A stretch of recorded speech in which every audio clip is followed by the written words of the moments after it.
Going on, everybody? Welcome to another fine Visual Wednesday. Ja, wer du the Visual Arts und the Animation on occasion. Ja, is good. Good afternoon, Moxie Moth, my dear, my darling, my beloved. So, as is mentioned, what's up, Karen? Yeah, everybody's here, and that's nice. Yeah, it is so amazing to see you all. So I'm going to, don't look at that. Don't look at that. It's a secret. So I'm going to do some design work real quick for sort of to commemorate finishing the Mega Man X games. Um, we're not gonna be done with Mega Monday just yet. As I mentioned, we're gonna be doing some Mega Man Zero after this. For the Mondays to come until that's done, then Mega Man ZX and so on and so forth. I definitely want to play Mega Man Battle Network on stream because I haven't actually played the series all the way through, and I really liked what I played of the first one, but I'm like I heard that they don't get good until the second and so on. So I'm excited to do that. I think it'd be great material for streams.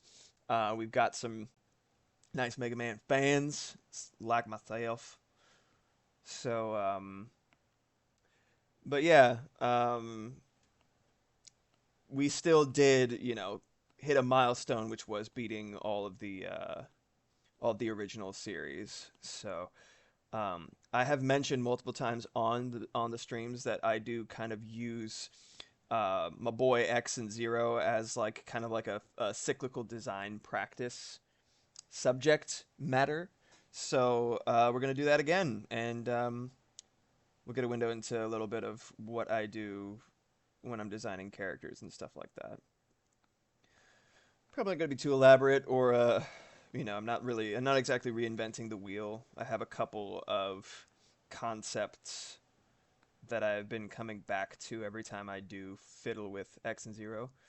Kenjamin, bummed I missed the Monday. I was getting a new washing machine. Well, that is important and a very adult, mature activity of you, not one to knock utilities and appliances. I'm a 30-something-year-old person. I know the score. That's cool. I'm happy you got a new washing machine. And you can catch it on the VOD, which is gonna be on my YouTube tonight. I'm gonna update all my VODs tonight. I got a bunch of them locked and loaded. Um, there's a few that have not made it over to my channel yet, but I have a whopping one animation that I did. It's about a minute and a half at most, and the rest is VODs. I got shit organized in playlists. You can find all my Mega Mondays there. You can find all my Devil May Cry Day Fridays there. It's a fun time. Like, comment, and subscribe and stuff. Please. I'm so lonely. Kenj, me too, because the old one was leaking and my attempts to fix it failed. Yeah. Mm-hmm. Mm-hmm. I understand. All right, let's get to it. Got a couple of variants of my color palettes. I'm gonna see if I can find one that has a little bit stronger of like a dark blue. I think Guts and Glory has a good one. This along here, I find particularly beautiful. Finding one that has both like a really good dark red and a really good dark blue because of the way that I set them up. I'm just like, I love my palettes. I spent so much time setting them up, and I'm just like, where's purple? It's just like this basic shit. I'm just like, I'm really dumb. I'm really good at art, guys. I'm super smart and super good at making art. I was thinking about doing like color studies today. Um, because I've been thinking about like I like my palettes for so many things, but also like I wanted to maybe see what else I could do. Maybe I should have done that, but I didn't. I'm not doing it. I'm doing Mega Man. So we're gonna just work with what we got, and that's fine. How's everybody's day going so far? I'm a little low energy, but honestly, I can't complain. Doing all right. Doing pretty fucking good. So let's go ahead and if I was a smarty pants, I would have like had some references already. Been like, this is Mega Man. I guess technically I do. I could just do this. I could just do this. Let's see.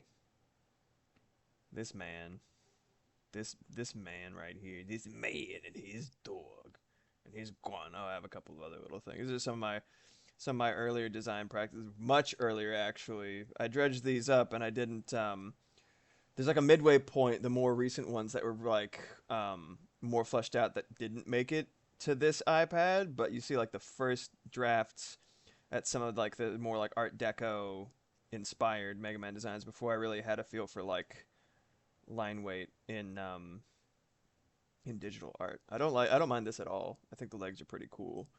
Um, it's a little bit too austere, but there is a lot of merit to it, I think. It's very like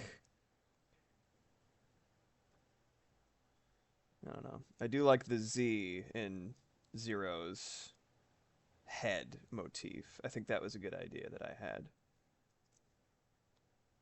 Yeah, you see a couple of things. This era, not necessarily the colors, but I really like the weapon concepts that I developed for this one. I'm pretty proud of the mechanism that I put for the shoulder. Kenjamin, good. Trying to make some art to decorate my desk at work, but I cannot figure out what I want to do. That's how I feel about tattoos, bro. I mean, right now the main problem with tattoos is money. That is something that I do not have. Um, but in terms of like, I'm so picky, and it's one of those things where it's like I will overthink forever if you let me. So probably the best thing to do would be to figure out multiple things that mean something to me, so that I'm not just like, well, I want it to be the first. I want it to be really important. You know what I mean, right? Just like just have enough of them that it doesn't like you don't have the capacity to be as precious. That's my thought right now. It's just like I just need, starting is the hardest part for me at all times. But yeah, there's one little design for Zero. I'm really happy with that pose there. I gave him kind of like horse legs. So you see this kind of like almost like a bird mouth, right? That houses the Z Saber, and then it comes out of his shoulder. Because the anime like over the back thing, that's fine. I have a lot of nostalgia for that, but I was thinking like mechanically how cool would that be, right? And it makes it so that I don't have to design like a backpack or have it kind of jutting out the back of his like, shoulder or whatever the fuck. It comes right out of it. Anyway, Kenj, yeah, with tats I try and sit on an idea for at least a year, and if I still like it, go for it. Yeah, it's a good idea. But yeah, I went with the Toru Nakayama style, the chevron shape, the sort of amazing hard light saber, because I think it's really iconic, and I want to kind of the goal that I had when I was doing these designs first, and kind of what I have in general, is to spiritually and aesthetically bridge the gap between Mega Man X and Mega Man Zero with my own sensibilities, which are a little bit informed by Art Deco, a little bit informed by like I just really like sleek, clean mechanisms for robots, like greebling underneath streamlined plate work and stuff like that. I like things unfolding into other things and being like interactable. Speaking of which, so I had this idea.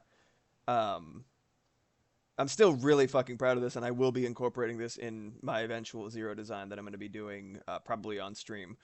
Um, so you see the hold on a second. Maybe I'll just go into the document because it's being kind of a dickhead about the slideshow stuff. You get out of here, man. You get out of here. All right. So going in here real quick. This is the idea that I had, right? So the hand, right, is the palm is almost like on a ring that the fingers can rotate along, but they lock into place in sort of a hand like finger position, right? There's the little Z, kind of a nod to the Zero knuckle from I believe it was Mega Man 04. I think it was Z4. Anyway, it's got the sort of has a little Z motif in it, and when it folds back onto this sort of orb thing, right, it opens up, and these little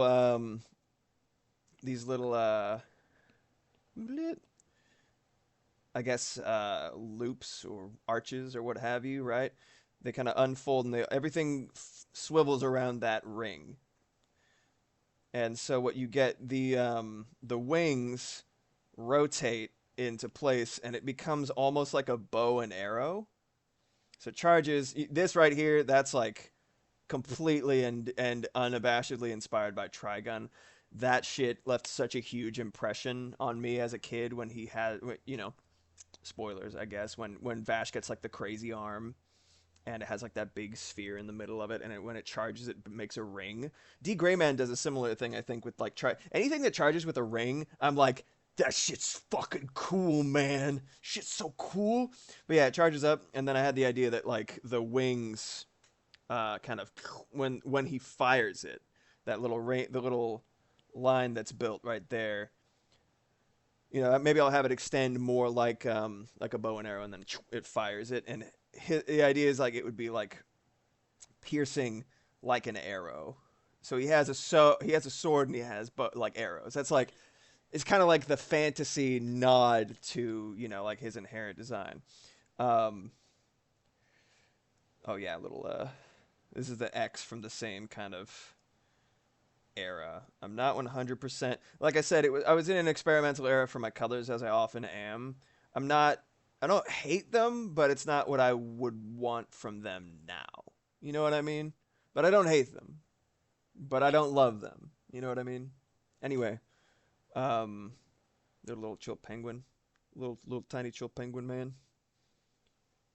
Art Deco inspired. I like the colors for that one. Anyway, the more recent. Oh yeah, started Sigma a little bit. I really like what they did with him in too many lines on that. But I really like what they did with him in Maverick Hunter. They made his face look really, really cold and almost like alien, kind of like robotic. It was really good.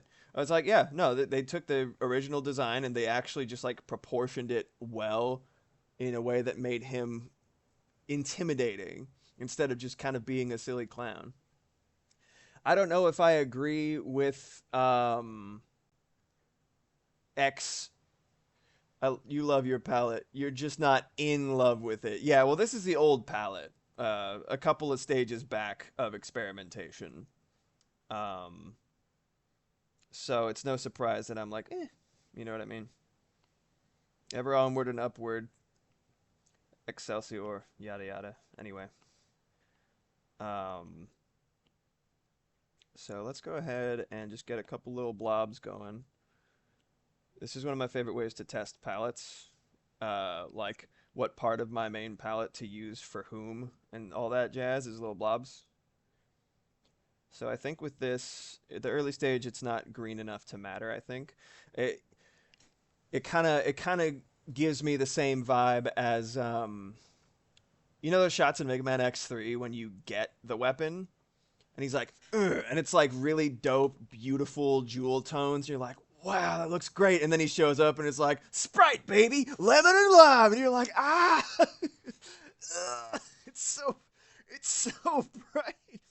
It's like when he shows up, it's Mega Man.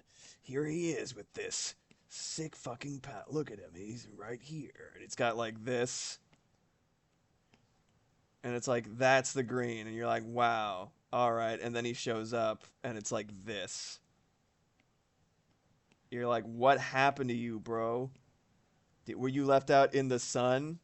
It's like night, like literally, as literal as the phrase has ever been. It's like night and day. But yeah, um, I love the way he looked in the X3 weapon get screen.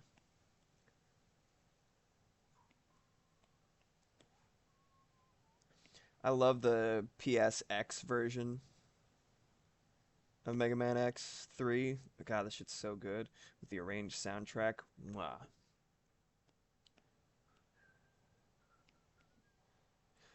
I I have talked a little bit about it before, but I have always found those weird little periwinkle accents on X's armor to be super strange. Because, it's like, you get the blue, up here. What's up? Hey there, ho there, who there? What's up, Mo? I was hoping to see you. Good to see you, buddy. I'm doing some design practice, as the description said. Right now, I'm in the sort of blob phase where I'm just trying out, seeing how everything gels together. This is not a new palette or anything, so I'm not like, you know, I'm pretty familiar with how it functions with itself. But yeah, blob phase. That's how I describe myself right now. I'm in the blob phase. I just woke up. The blobomination, blobnation, the blobomination. Yeah, I was just talking about how like. Whoa! What's up, Jack? Thank you for the raid. Welcome, everybody. Just doing some character design. Just beat the Mega Man X series all the way through from X1 to X8.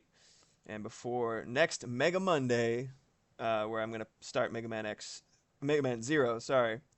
I'm going to be, I decided to celebrate by doing some design practice. So here we are. I'm just going to draw the boys. Dealy doodly dealy. Let's see. Do I want this or do I want a more understated, like, yeah.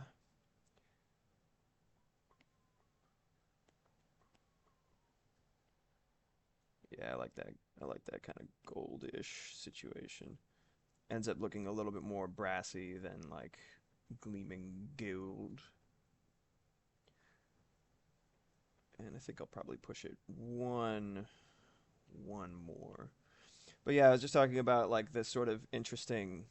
You get X's sort of like a lot of his like cyan elements, light blue, cyan, that kind of thing. You get his like main body, which is usually like a dark blue.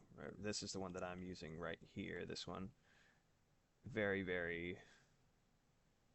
Um, as I was saying earlier, I want to say this while Mo is here because I know he'll appreciate it. The sort of the weapon get screen from Mega Man X3, so fucking beautiful and rich. That's the look that I kind of want for X's main color scheme, as opposed to the sort of like eye bleeding goodness. But yeah, he's got the dark blue up here, and he's got the cyan everywhere else, and there's some black accents. Um, and then he's got that weird like he's got like weird little like silvery periwinkle titties. I don't necessarily get it. Like you could see it here, right? Like look, like there he is, right? This is absolutely pixelated as shit, but even from here you can see he's got little periwinkle titties. You could say they're silver, but yeah, they're like an interesting purpley color, and that's the only place they are in the design. Same with the white gloves, which I think is an interesting choice. I left my screen open to watch Jack's stream, and then I heard myself a little bit. I was like, was that me? Is there echo? No. Anyway, it's just really interesting. I don't know what they're doing there. So I'm kind of unifying the cyan and the periwinkle. I'm gonna see how hard I can push it with the blue, because that's just like way too bright. This is the palette that I have been working with for a while, though, so I'm like, unless it's gonna be a full stream, I should probably stick with this guy.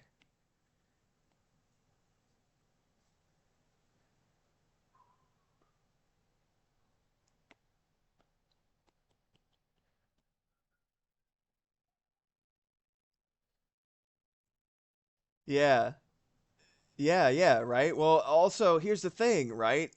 In the sprite for Mega Man X4 through 6, it's blue. It's just like, you know, that it's a very green cyan in that game, and it's the same as the rest of the parts. So if you're looking at mainly at sprite work, which we are, because that's how you interact with the game for the vast majority of your experience playing it, you wouldn't think it would be different because it isn't. Then you look at the official artwork, you're like, wait a fucking second. Wait a fucking second. Whoa. Ah. But yeah, it's interesting. I think it does need the 4.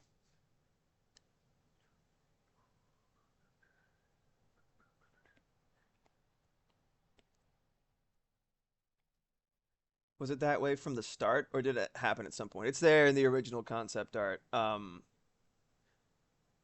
can think of it appears a little differently in a couple of different drawings. I remember seeing it in the museum for the Legacy collection that I have on the Switch. They have a little bit of concept art, but in a lot of in like the most official concept art sketches, they show it as a different color, and they went with that from there.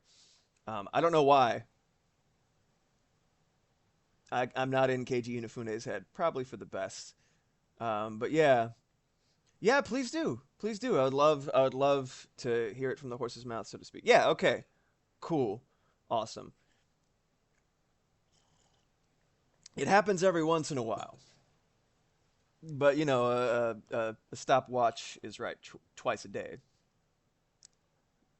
So, I can be right sometimes.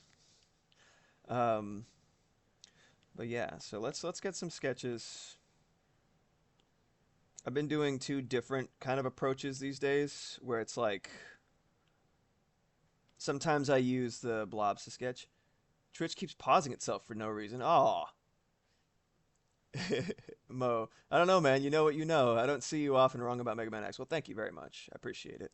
The special interest is strong in me. You put an arm cannon on it, I'm probably gonna fuck with it. That's been true since like day one of playing the SNES. I'm like, Metroid, this is my shit. Mega Man, that's my shit.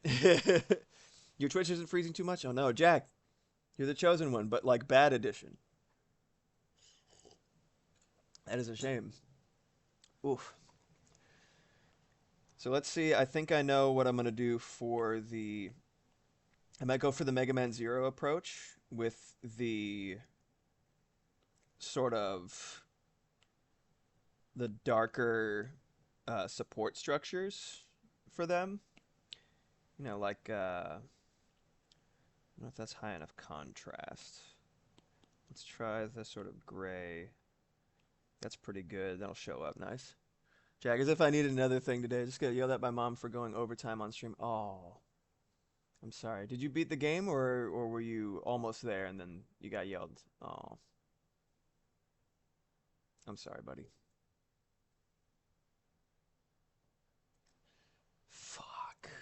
Dude, I've been there too. I've been there where it's just like, fuck, I just have, like, I'm not going to start another stream with, like, one small task to do. I'm going to go here when I have momentum, right? I get it. They do have very thin walls up there, and, and mom does work, like, their mom works, like, on the phone. So it's not the type of thing where it's like, yeah.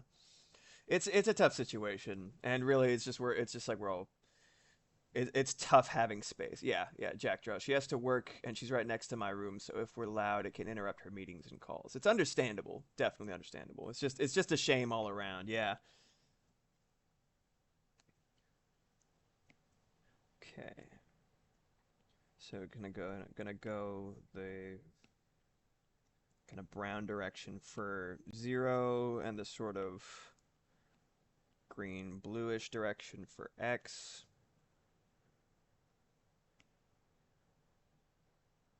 I might make a lot of designers when they do X Jack Dress. I just know I'm gonna hear more about it when she's done with whatever call or meeting she's on right now. Yeah, probably.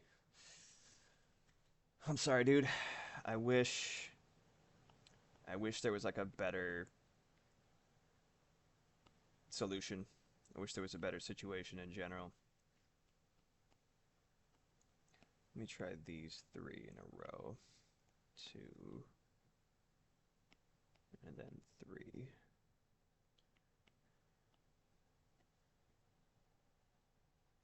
The sort of idea um, between using this brush and the way that I use colors. One day I'll have my own space. Yeah, I'm with you. I really like.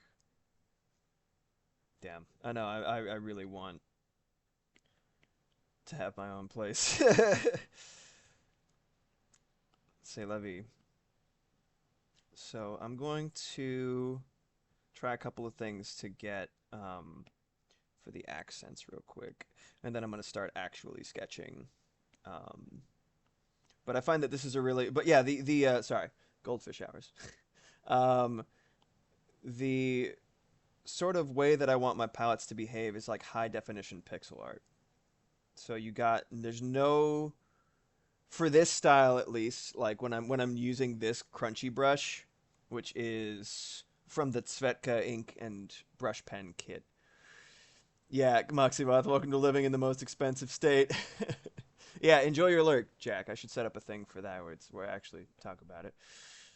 I was thinking about doing like, thank you for staring from the void and know that the void stares back or something with this face. Whatever I do, it's like, thank you for lurking. That face. Fucking creepy ass slow blink face from my one animation. But yeah, the idea is to have the same effect with no use of opacity, just just color grading and brightness and stuff like that. Um, and um, yeah, using the color to convey shit rather than opacity. So it's high definition pixel art is the goal. It hits like it without being that resolution. Might read a little bit as too green, but I do like the way that it looks. I think if I do the accents like a harder, more distinctive blue, it will work. Or I try on a different palette, which is just a hue shift. Kenj, yeah, I didn't get on my own until I was 30. It's rough. Kenjamin, and the Seattle area is pricey like shit, dog. Shit sucks. Yeah, totally. Absolutely, man. It's just rough being in a capitalist hellscape. Not exactly the spiciest take. It's hardly a, take it all. It's a very like exactly what you'd expect. I guess the coldest take that could possibly present. Say, Levy. All right, let's do.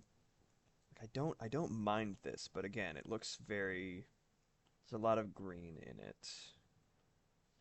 When I think Megman, I think the blue bomber, right? So if I do this with the blue, the light blue accents explicitly,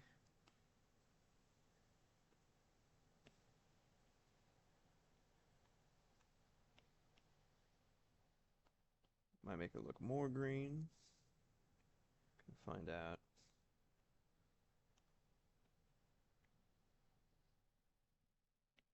How's your day, Mo?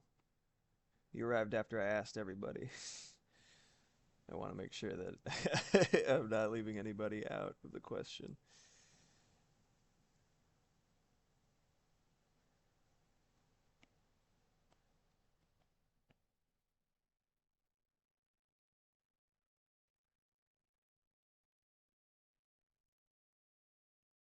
My day's okay. Glad I'm done with work. Oh, I'm happy for you, man.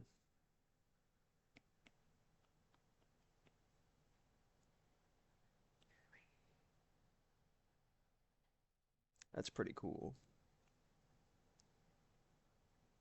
Yeah, I don't mind that. All right. Doing a little bit of light uh testing the waters. Let's do a little bit of actual sketching.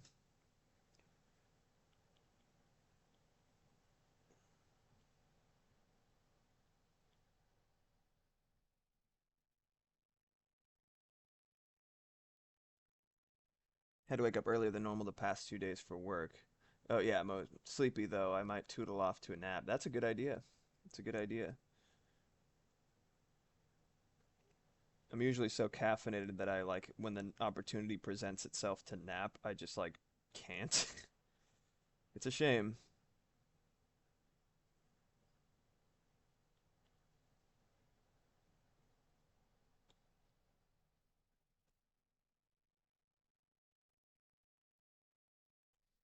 Y'all can't see that at all. There we go. I draw so zoomed out. And then just I look up and I'm just like, oh, y'all can't see this even slightly. Whoops.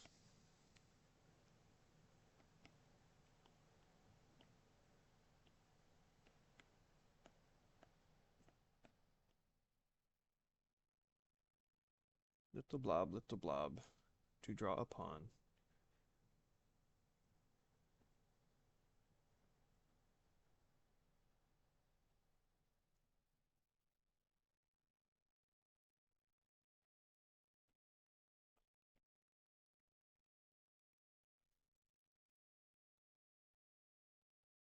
Right. Sleepy then. Okay. I had to wake up earlier than normal the past 2 weeks, 2 days for work, which is not still not early per se, but early enough to get me sleepy. Understood. I'll absolutely check out the VOD though if I conk out. I'm debating if I want to invest in a new iPad Pro or not. Oh, look how pink my face is after drawing this pink face. I had to get one because my old one died, and while I don't regret it, like, it took like an army of relatives to like pay for it for like Christmas and birthday shit. So I'm like, you know, it's hard to say if you have one that works, it's hard to say like, yeah, go for it. But yeah, had the same one for years and it has a cracked screen. Oh shit. So it does that phantom taps thing and clicks randomly on shit. Oh no. I'm so sorry. That fucking sucks, dude. Yeah, yeah, I don't know. I mean, that sounds like the whole point of using an iPad if you have other options is the convenience and mobility of it, in my opinion. So it's kind of like if it's not filling the convenient angle, then it is kind of a hard sell. I get it.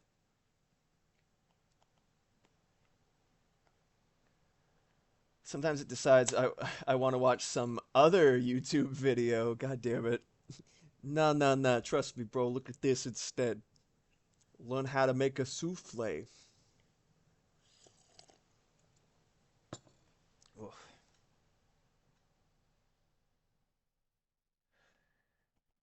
I think I'm not entirely sold yet. I want to do this real quick.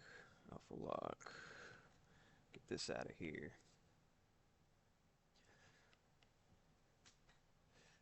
Sounds good. Sleep, sleep happens. Catch you later. All right, man. See you if I see you. If I see you in the VOD. This is speaking of sleep. This is probably going to be a pretty good sleep aid video. So if y'all are if y'all do that, if y'all are watching me to kind of relax and stuff like that, I hope you have a pleasant slumber, and I hope that me describing what I'm doing additionally soothes you. Yeah, catch you in the VOD, man. Where is that little line? I know there's one here. So, oh, here's what I'm gonna do. Get that, invert, delete, and boom, perfect. Now it is clean, nice and clean. So I'm gonna try with my paint style. I think it would be a fun experiment to see what I can do with Mega Man in this style.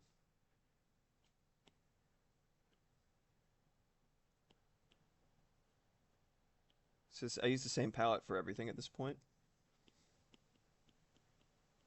This is my favorite brush on Procreate. This is Hearts. It's in the artistic section. I moved it, but there it is. Hearts. Um, is one of my absolute faves. It's the right amount of randomness, the right amount of responsiveness. Gives it that sort of I the older I get and the more art I see, the more of a turn off the hyper refined, hyper clean digital art style has become for me. Mox and I've talked about this. We want a little bit more texture, more grit, more like humanity, especially considering AI art poached an absolute mother loving crap ton of that particular style because it looks good. It's strong, right? It's high skill, high effort, So it makes sense they're like, I want this without people because I hate people apparently. But like, you know, um, so you get a lot of AI art that's very inclined in that direction of being like super clean and super like, you could tell it's digital art, right? But not necessarily in a bad way. Where you're like, oh yeah, that's that particular exact smooth brush. It's like, no, I want a little bit of crunch. I want a little bit of chew. So that's pretty cool with that moving to the other side of that. And that wouldn't work in the sort of blobby blob style that I got over here. I should come up with a name for these styles, but I don't. I have like lineless, I have like cartoony, which I think of like Chompy style. Those of you who have been around for long enough know Chompy and Charlie. Um, Anything that I do with them, it's going to be a long time until it's done, but I should probably get them out there so that I could be like, hey, this is mine if anyone like bites it or whatever the fuck. I don't know. I grew up I grew up with like my parents really like as they're boomers, right? So they had me when they were pretty old for parents, right? 40 and 42 respectively. Um, and they they were all about like, wow, your art's so good. Make sure you get that shit copyrighted. Make sure you get it copyrighted. You got to get it copyrighted. Make sure it's copyrighted. Wow, it's so good. It's so profitable. It's so good. So profitable. It's so good. You got to copyright it. And so I got this really weird combination of like, all right, this is my shit. It's so fucking, this is top notch shit. Oh my God, it's perfect. And also like really intense like paranoia and like preciosity, if that is in fact a word. Like, I have to protect this at all costs. And also it's perfect, right? So it got this like really unproductive mindset instilled in me of like I have to like be really proud of this but also not show it to anyone. And so I ended up like a dragon. I hoard shit constantly. I do nothing. It's terrible. I'm not a fan of my own proclivities and inclinations. Go X and 0. Just a couple of homosexual smears on the page. This is how we do it.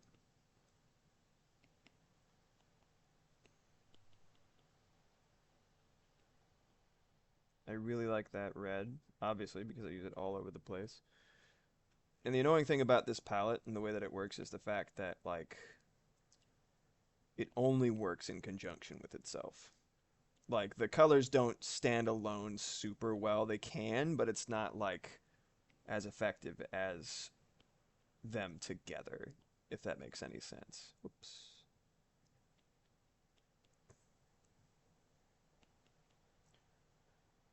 Like in order to make a single red, I have to basically use 3 to 4 separate colors.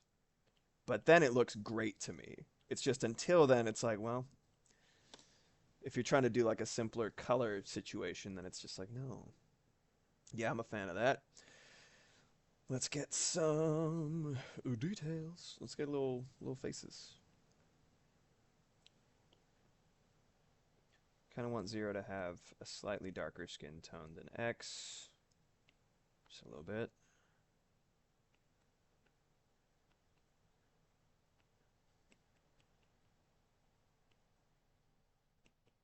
So I think it suits him.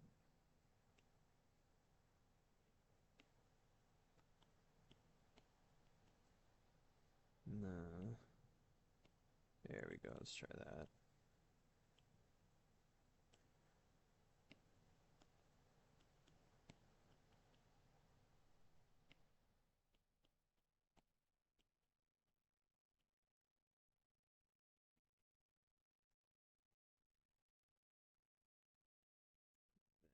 This can go from here.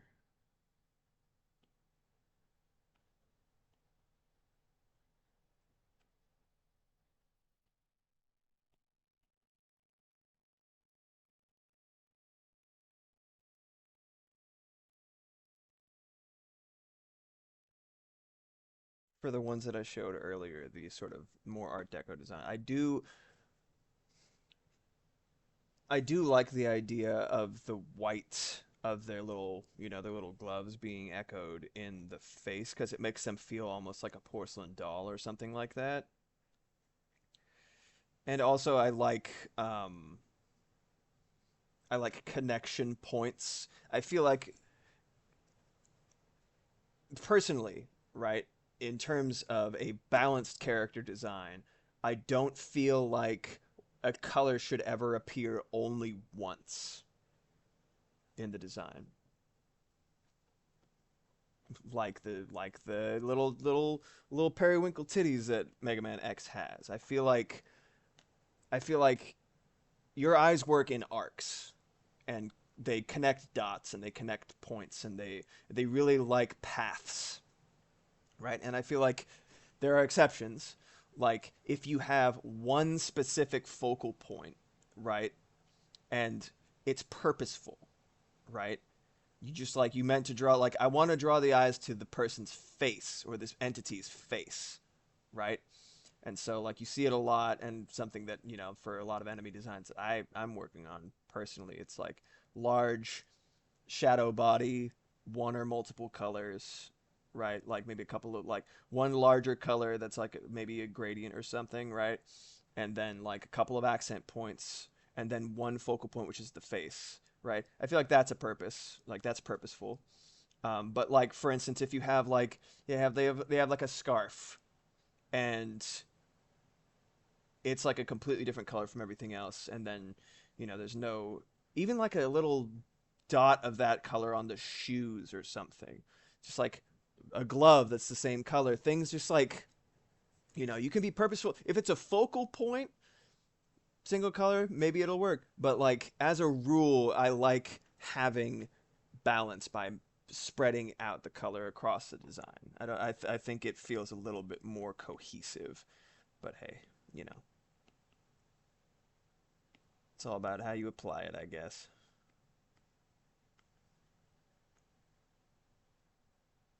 I like balance. Need that to be a lot softer.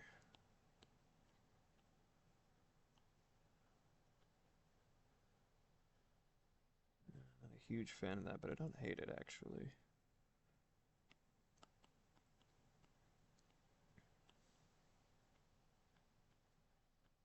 Maybe I'll have one of these colors.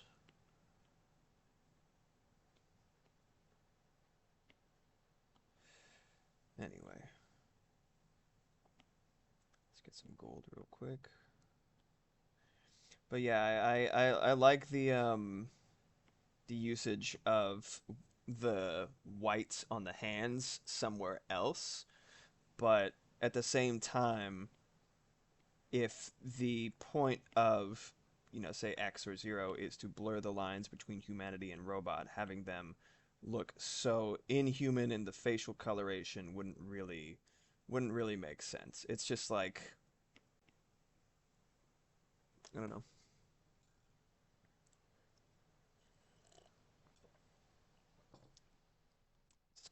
Just a couple of white guys that happen to be wearing armor.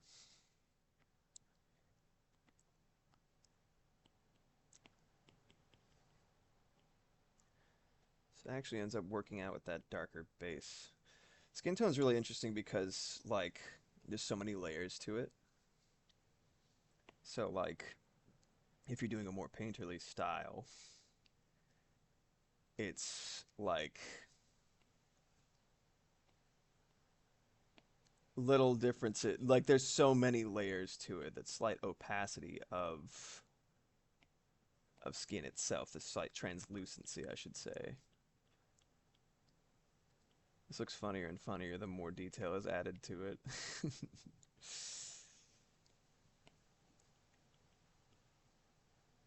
I'm thinking like and big surprise for me, right? Because like, oh, I never do iridescent shit.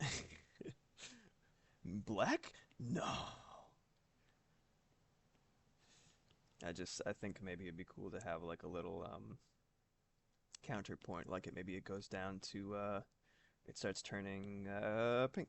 You know what I mean? There's like that undertone. I think if you have the opportunity to make something pearlescent or iridescent, I probably will take it. Is that you, Maeve? Little baby cat? Something moved and I don't know what it was. Oh, she's just snoozing. Weird. In her heart, I know she's up to no good.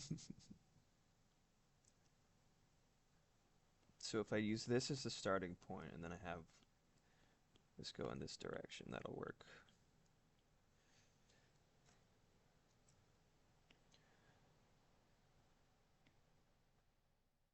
And then we have 0. I'm going to stick with that kind of, maybe I'll start from here instead to get that warm and lush kind of gold tone. So I'm starting with kind of like a, almost like a terracotta, like an or like a really light brown or a dark orange. Adding some accents of this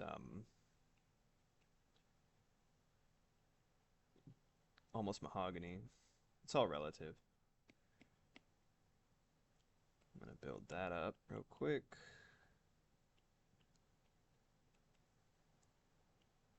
I love making things shiny, dude. I love it.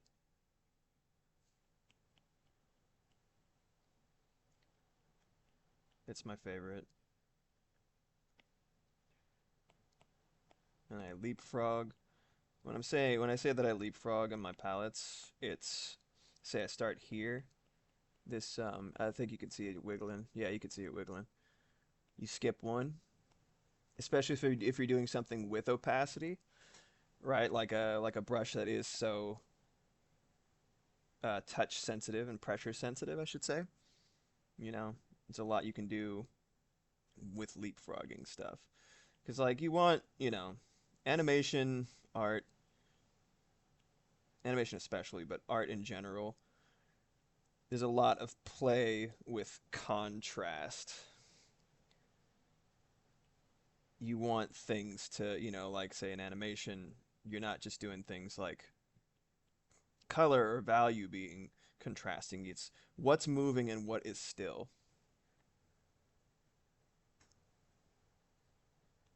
This is very, very rough, by the way. This is not how I would do like a full render. It's just kind of like chilling, getting a feel for what the colors look like together, etc. Um, but yeah, a lot of contrast. What is moving, what's still, etc. Um, you know, what something getting brighter or darker can denote how close it is. You know, just like with same principles. A lot of these principles apply to music as well. You know, loudness, like volume and brightness can be very easily equated, and there's a lot of things you can do to get them to play with each other. It's nice. All right, now let's see what the supports could be colored like. I like this idea. Let's try it again with this kind of painterly style.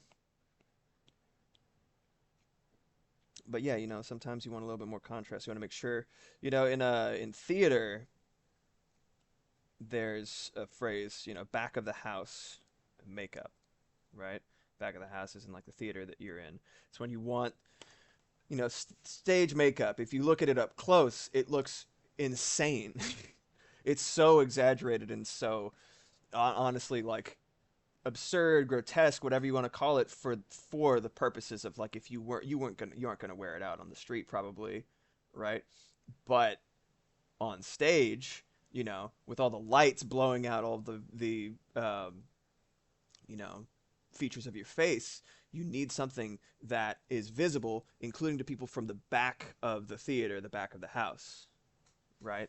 So that's I like referencing that when I'm talking about making something more legible. Animation's all about storytelling. It's all about legibility. Art is all about storytelling. It's all about making things, making it. You don't want to remove any subtlety or nuance, but you want it to be understood to a certain point. At least I do. I like connecting with people through my art. I think it might be too green. Just a little bit too green. Let me go a little bit further. Let's try a more saturated approach.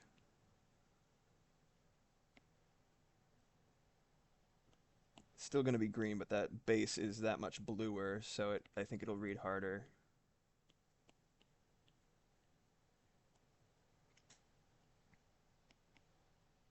It's toned black, basically, right? For all intents and purposes.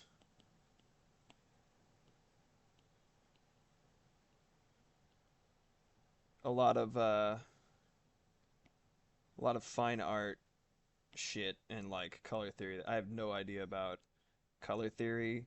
Color, I taught myself how to use it. A lot of it means very specific things to me. And the way that I implement it might be strange for someone else, but I enjoy it myself. Like, I think it's a little too similar. But I guess I need more coffee 'cause I forgot what I was saying. Anyway. There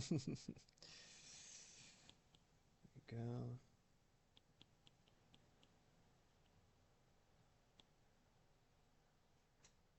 And I don't need to add another layer of shading. Ask me, man. Hey, I'm here to yap, all right?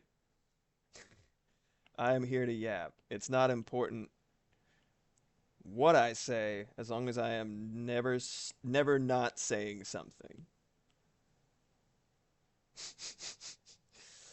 Twitch is like, you're not yapping? I'm gonna have to find you. Sorry, I'm sorry. Daddy Twitch, please. Hey, please. Can I have ad revenue? No. Oh. Little lines here.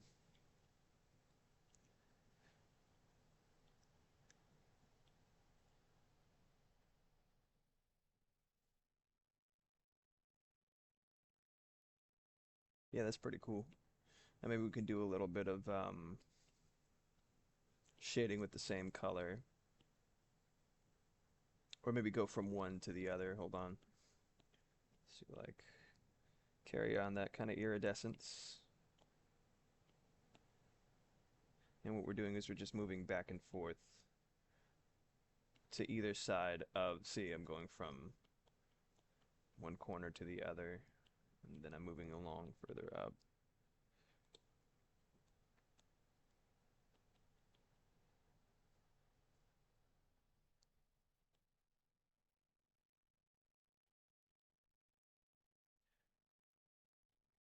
So I'm not interested in making this shiny necessarily. I want it to look like, kind of like rubber. That's the thought. I've been watching Kenjamin there play Metal Gear Solid 2 with Steph, his wife. It's been a hoot. I love that game. I love the aesthetic.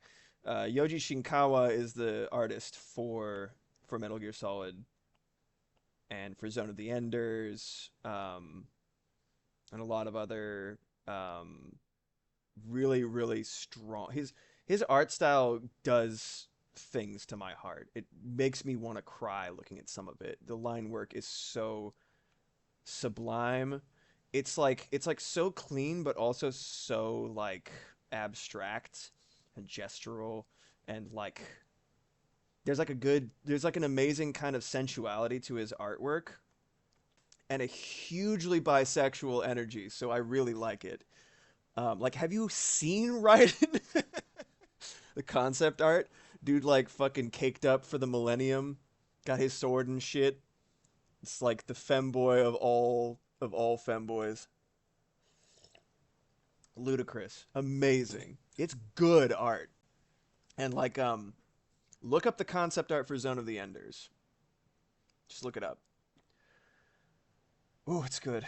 It's really good. People be like, it's so stupid that they have cockpits on their cocks. It's like, brother, A, who gives a shit? Stop being a little baby boy idiot. And B, like, think about think about existing as as a dude and be like, oh man, I have to protect this at all costs, right? You gotta, if you're going into battle, you gotta wear something to protect the boys. The boys. Because it makes sense for a sensitive area to be there. It's a little silly, I guess, but like, look at it in the context of the design. It lets the chest and the head be perfectly clean and functional. Oh, it's so fucking. I don't give a shit. All right, I don't give a hoot.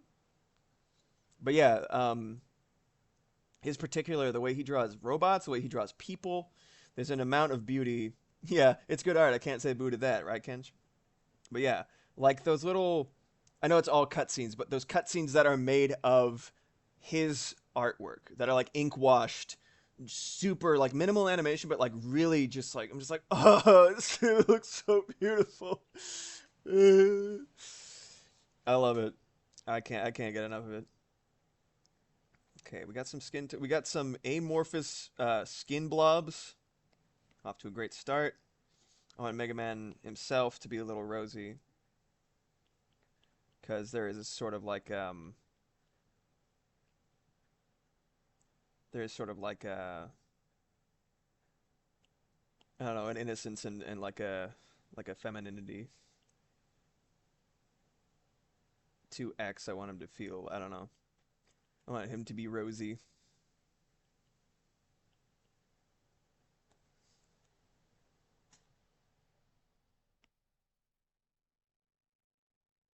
Awesome. All right. Now let's see what I can do for I want a place to set the um in Armored Core they call them device.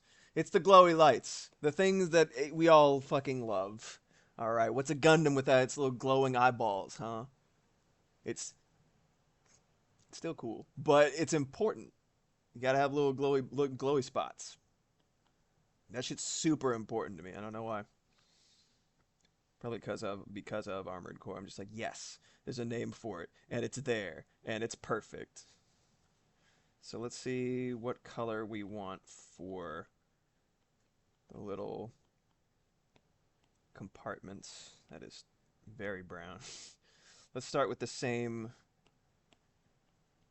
Let's start with the same black that we have for the little like skin, for all intents and purposes, skin bits. The robo skin as opposed to the humanoid skin. I was also thinking about, like as I said, the porcelain doll angle is pretty cool. But also I was just thinking about like if you were designing something like Zero isn't designed to be a hero. He's designed to be hot though. If you were designing like say Mega Man, right? Dr. Light's like what the first thing that comes to my mind is like what if he's saving somebody and then like he shows up and then he turns he's like everything's going to be okay. You're like that's a guy. He's a guy like me. Whether he's actually human or not. You see him and you're just like, "Oh, a human face. I'm comforted." As opposed to like some kind of mask situation where you're like, I don't know. Hi, Maeve. Hi, baby. Do you want some food? Come over here. Come over here. Come over here. I'm gonna grab you. Can I grab you? Can I pick you up, baby? Oh, you were getting so heavy. My baby love. It's Maeve. Say hi, Maeve. Say hi to the chat. It's Maeve. It's Mavey. My baby gravy. It's Maeve. Are you gonna biscuit my face? Don't. I love you. I love you, Maeve. You put up with so much. She's biscuiting my face. It's not like I'm gonna kill you. It's like, oh, tummy rubs are nice. Yeah. Now watch your ears, everybody. Watch your ears. You want some food? Do you want some food? Yeah? Oh yeah. She's like, I have paid my dues of being held like a little tiny baby child, and you will give me the tasty foods. All right, folks. Don't go nowhere.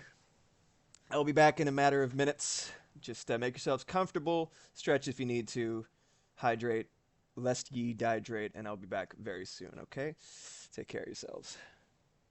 Boop.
Backslash thank you for your patience. Good times, good times. All right, got my little baby here, tasty little grub. She herself is a funny little grub. Cannibalism. Seeing it from a distance, I realize what I was talking about contrast. Not high enough contrast, so it doesn't show up from a distance. So add a little bit more color here.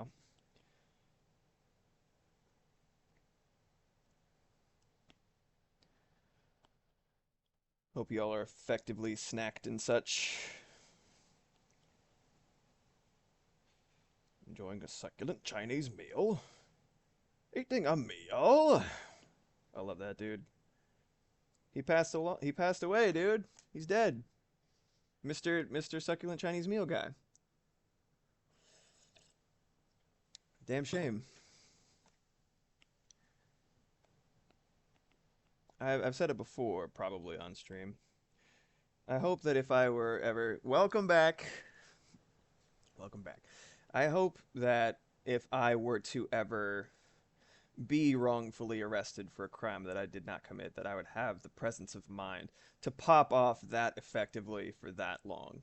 He's having a succulent meal with the angels now. No more succulent a meal than the ones you can get in heaven, I'm sure. Or hell. I mean, you know. I don't know what he was into, aside from succulent Chinese meals. Okay, here we go.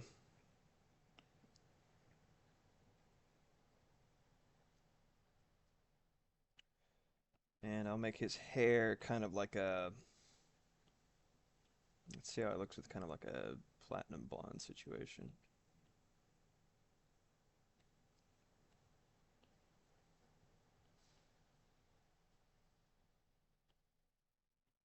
I'll try two different things. I'll try the more kind of like golden, straight up gold situation that he has otherwise. And then with more sipping on Baja Blast. Could be Bell's Angels. Sipping on Baja Blast. Yeah, there you go. I would imagine that they have a Taco Bell in hell. When you're not like all the way down before they're like there's no positives anymore, or perhaps one echelon of hell is for gluttons, and like it's as much Taco Bell as you can eat, but also the consequences of that are intact. Not even necessarily amplified, because we've all been there. If you've eaten Taco Bell, you've been there. And by there, I mean on the toilet. Classless, lowbrow shit. But we've all been there. We've all been there. Haven't we? Mm-hmm. Here's what I'm going to do. I'm going to put this on a separate layer with these little guys. Yoop. Oh, shit. Oh, good. Wait, never mind. Oh, yeah, the Taco Bell in hell has a busted bathroom. There you go. Perfect. Pack it, ship it. I believe it.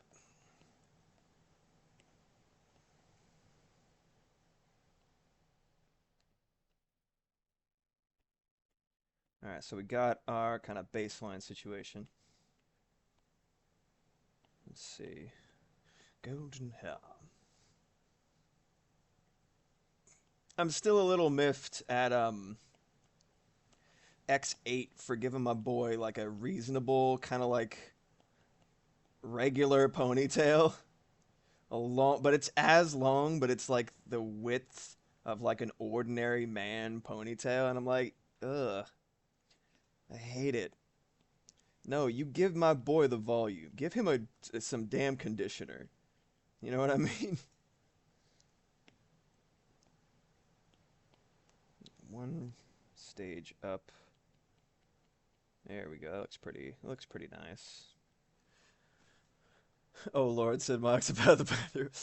Moxie, well, supposedly according to the Bible, hell is just a lake of fire where there is no God. So I can see post Taco Bell with no bathroom access having that as a description. Yeah. Mm-hmm. Yeah. Mm-hmm. Mm-hmm. It's a banana. we've got we've got a couple of shoulders with no appendages attached, sitting gently atop uh, some kind of pillow made of rubber with assorted helmets. Oh, you know what it looks like? You know what it looks like? This right here. This looks like Blade Knight from or Sword Knight from whichever one has the weird not face from Kirby. You know the little green guy who's like, he's got like a weird like it's like a very very diminutive ellipse with like a little thing, like a little bill, like a hat type situation. Some of the design I love the Kirby aesthetic. Obviously, I just like some things are a little bit more inscrutable than others. Oops.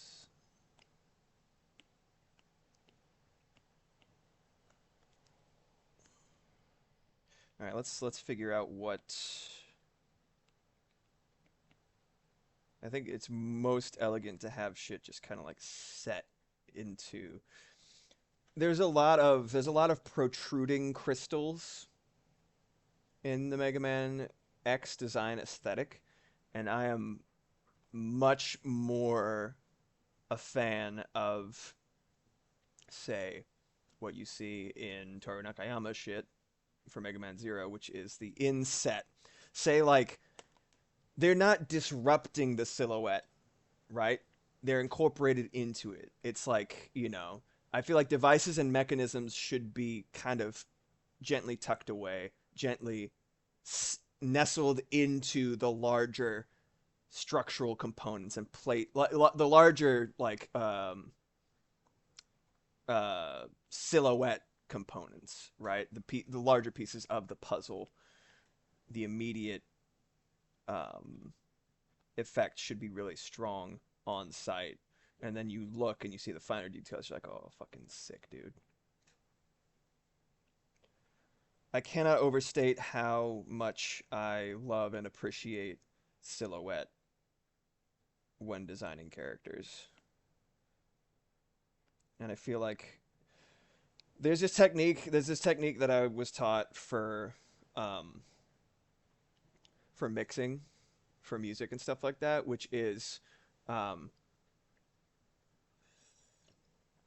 in Logic you put a gain plugin on the stereo out. Say like where all of the channels are going that, you know, the song itself when it's being listened to and played through one single output. There's like, the mix bus is what people call it, because a lot of people just like, I mix into the stereo out because I'm a sloppy hoe, but like, like some people make a mix bus where every channel goes into a funnel and then boom, this is like, so you can kind of tweak the piece as a whole, and then you could do macro adjustments and then do the micro adjustments throughout each track. So there's a trick where you put a gain plugin on the end of the funnel, the stereo out, right? And you turn on and off mono to see how your mix sounds without stereo. So all of the panning that you painstakingly did to put each little instrument, each little sound in different locations along this sort of like scope of surround sound, right? You see how your shit sounds without it, right? And that from there, so you go back and forth. You're like, I'm gonna adjust this frequency here, cut this out, amplify this. Boom. How is this gonna sound on a shitty phone speaker? You should be listening to it on a phone speaker as well, but you can hear it in your headphones immediately. Like, oh, I can't hear that shit at all now. So I need to figure out how to adjust it so that it's a compromise between the two of them, right? That is what I feel like you should be doing with silhouettes in character design. So like you design something, you're like, okay, cool, and then you're just like, okay, completely black it out. Maybe show some of draw some of the features in, like, so imagine how this person would look backlit with nothing else around. Like if it's a robot or something, if it has lights or glowy elements, just the glowy elements. That helps you season really, really effectively. And I cannot overstate my love for silhouette in character design.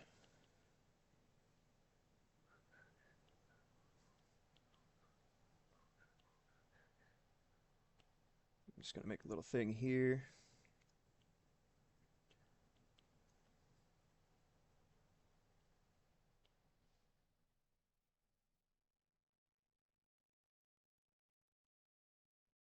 Little edge.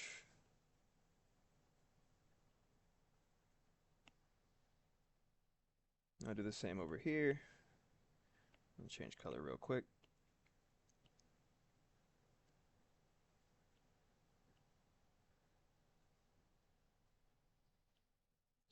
And I want to also mention, for all the things that I'm saying, I'm not yet at that stage. I'm just testing colors because honestly, I'm really stressed and it helps me to look at colors. So I like starting with that, especially right now. Okay. Start with bright. Just gonna go the next layer up.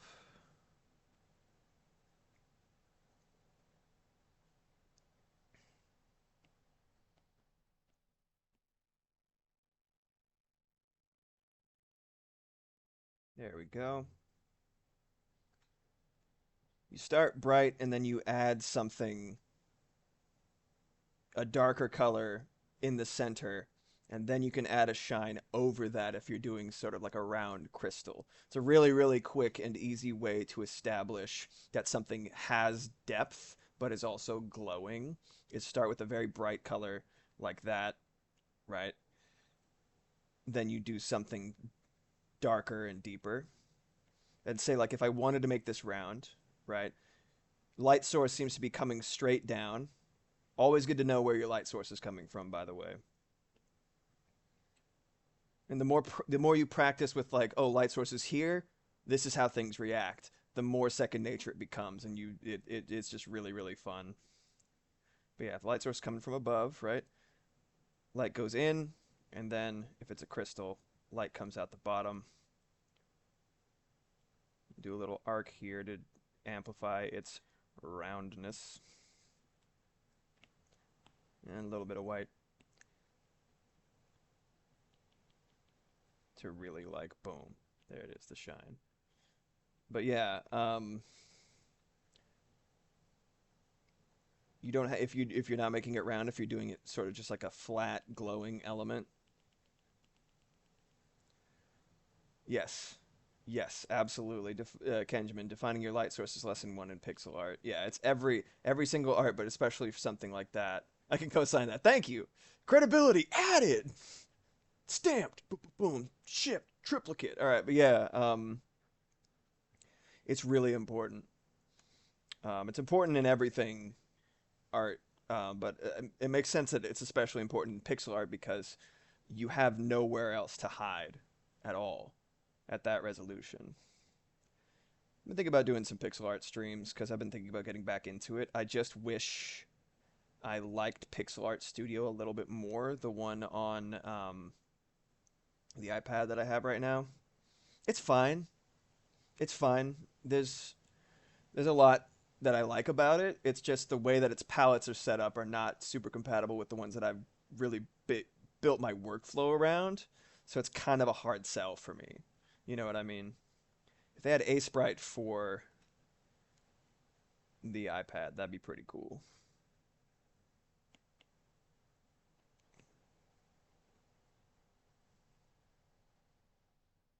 Let's put a couple little ones here.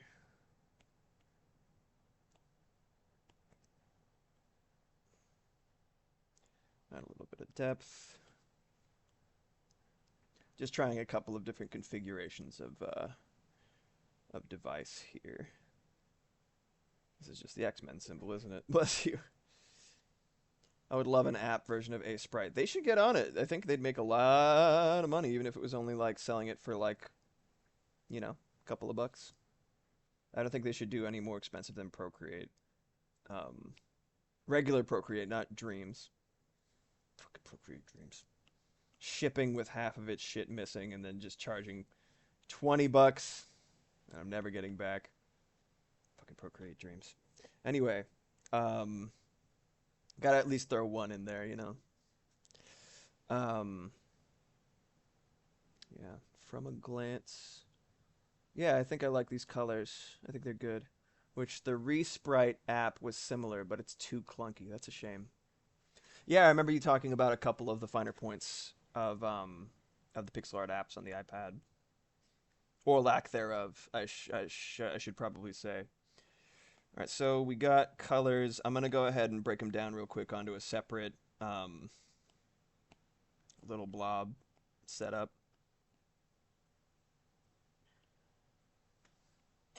I remember which way I came, so 3.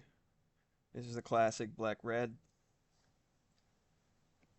Yep. Gold.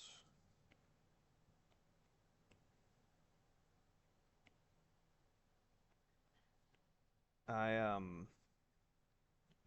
post them in the Discord. Thank you. Kench. Oh, another artist I follow, Pixabo, has some free pixel brushes she made for pro. Ooh, yes, please. Thanks, Kench. Because I've been following, I followed a couple of tutorials and they just like weren't working for me. I was like, I don't like this. I don't like these brushes. They're bad when I try to make them myself. So that's perfect. But I've been thinking about like, I'm like, God, I wish I could just use Procreate for pixel art. So hey, because all my palettes are right here, all of them. Thank you, Kenjamin. Thank you. And what Discord is that if you're curious and haven't joined already? Yeah! Join the Blacking Crew if you want to hang out with me. It's a good spot.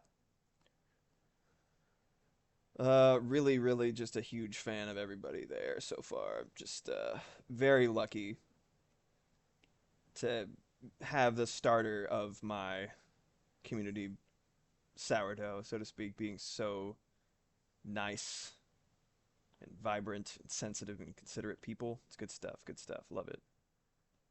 All right, this I'm gonna go reverse. 1, 2, leapfrog in it, and I'll have. There we go. We're going straight down the line. That bugs me too much to have them in reverse order. I was like, oh, this will be cool. And I'm like, nope. It needs to be in the right sequence, or I'll fucking lose my mind. Okay. I think that's good. I think that's good. Dunyan rings. Thank you, dude. Thank you so much. You're a champion. You're a champignon, which is mushroom in French. So do with that what you will. Okay. I'm going to scooch this over real quick. Ah, yes. And I need to... Let me iron out. I think I already know what I'm going to do for the hands, right? See how they look right here. So a couple of options. I could go for a more kind of silver situation. I need them to read as fingers, so that's why I'm doing this sort of like rack of ribs situation.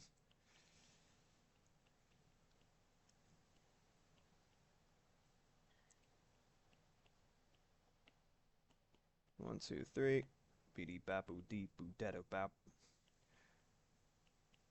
This is one of my favorite grays. It's just this progression upwards through that part of the palette. It's that sort of like, there we go.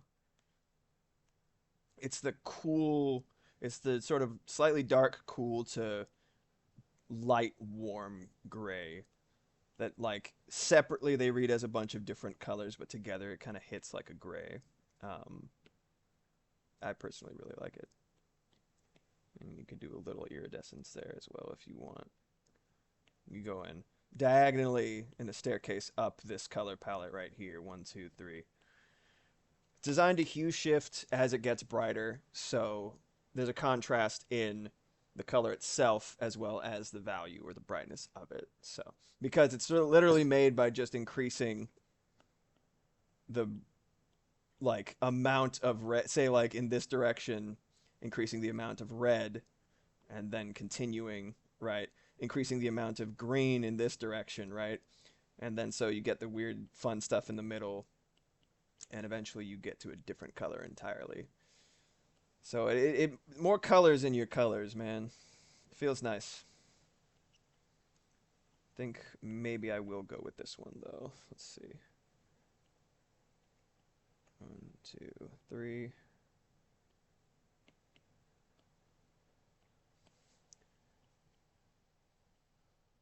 This is what I end up using for a lot of, if I'm shading eyes and teeth in my cartoony art style, I end up using this one a lot.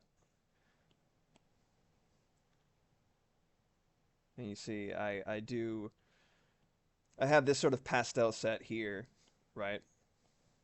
And it works in a similar fashion. All of these work the same way with the sort of hue shifting in mind. Um, so as it gets brighter, it changes color.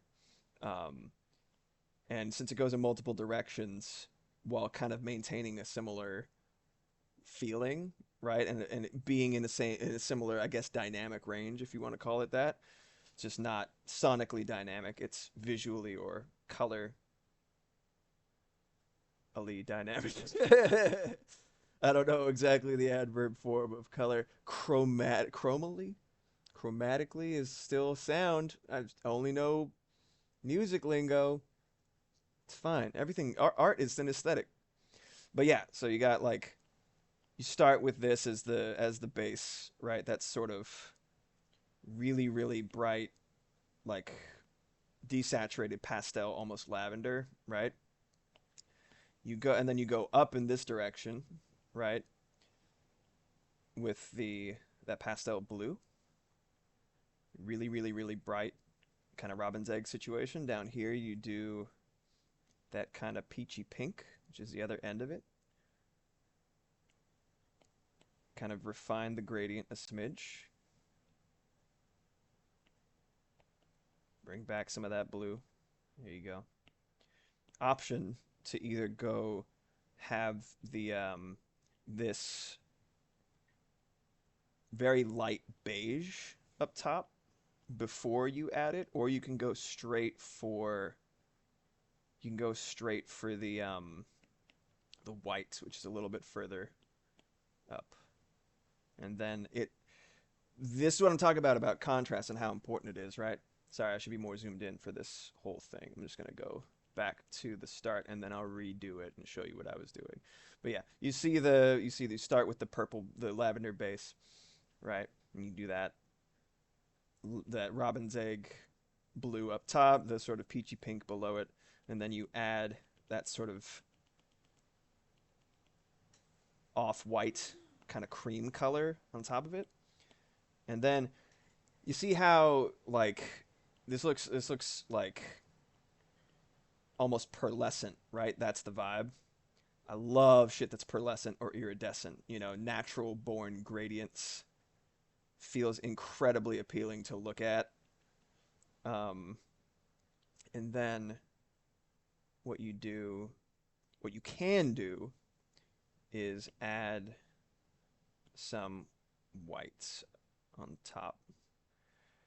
And what it does is it ends up, because the beige or off-white, I guess it's off-white, is no longer the brightest thing there, it kind of merges or squeezes together the colors even closer that you already established. It makes them look, like you raise the ceiling basically of what is the brightest thing that that the audience and yourself is perceiving, right? And you might hear me every once in a while saying like, figure out your ceiling and the ground floor, like that kind of thing. Figure out how bright is the brightest that the piece gets. What's the brightest thing in the piece? And then like stick to it, right? That's a really, really good way to manage focal points when you're drawing something. For composition and shit, you're like, this is the brightest that this shit can get, and everything from there cascades. That informs the entire piece, the way that everything feels. But yeah, so that's it with the layer of white on top of it, and that kind of makes, when I remove it, you really notice, right?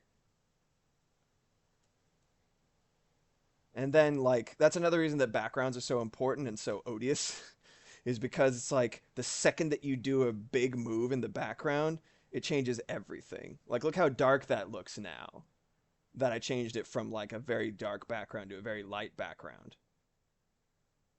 it's completely different. The color of it and the value of it, of the background, affects everything. And I'm so bad at picking background colors because I usually work within, this is a pretty large set of colors, but it is also like missing a lot of shit, you know, being limited by design. Anyway, I say all that to say that I'm going for a more pearlescent look for my boy's fingers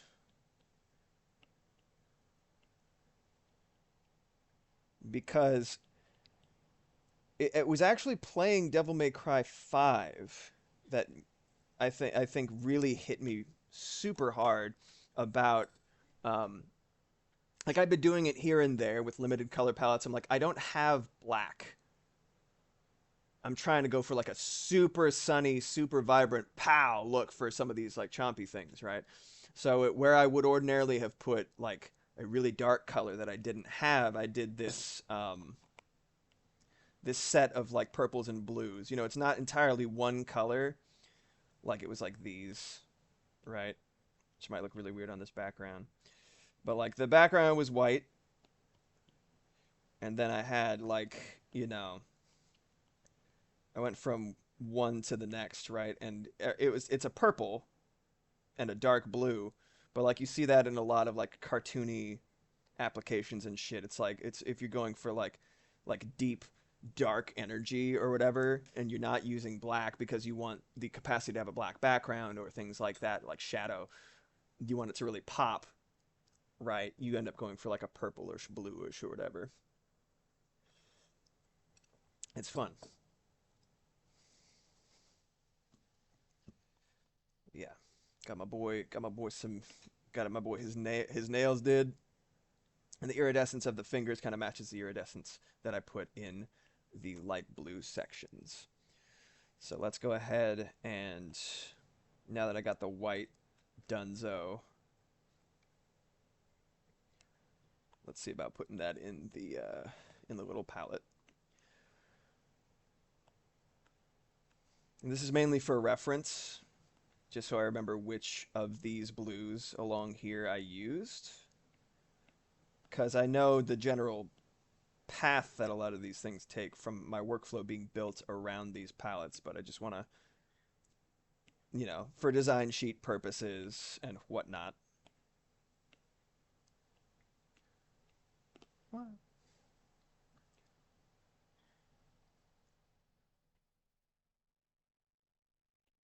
And I'm fairly certain I did. I started with not this one, but this one. It's barely different at all.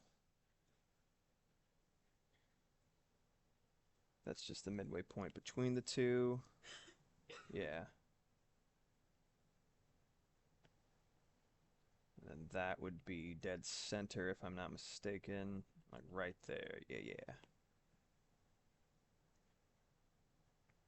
Because I didn't have the exact color, I had to lean harder on the opacity of the brush that I was working with. That's okay.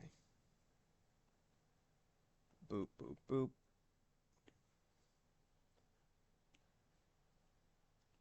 Let's just do that.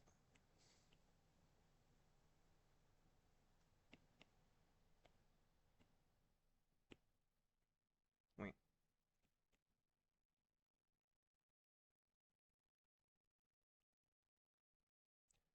Alrighty. Little details. One of my favorite things about reflective surfaces in art is the ability to like it's kind of a shame because you have to draw the background, you know what I mean? In order for it to like hit correctly, but also like you can like conveying the background in a reflective surface is so much goddamn fun for me. I love it. There we go. Sort of iridescent goodness.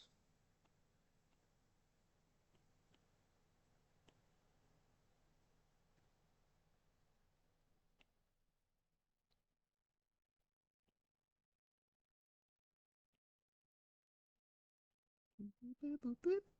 There we go. And last we have the device section, which is actually going to be the same as Zero's main color palette, which I think is really cute. I like that these colors are the same, these two, and the fact that this is just it leads into Zero's reds. So there's kind of a synchronicity between the two of them. It's cute. Oh yeah, I need to do the skin color as well.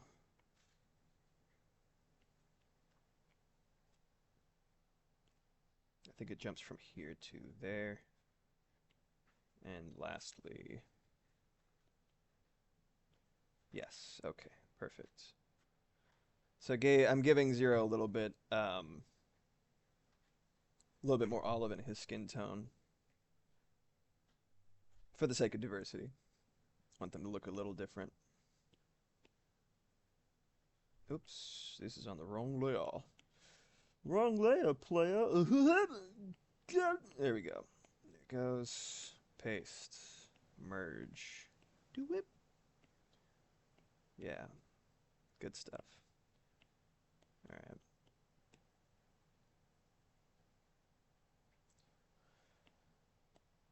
I feel like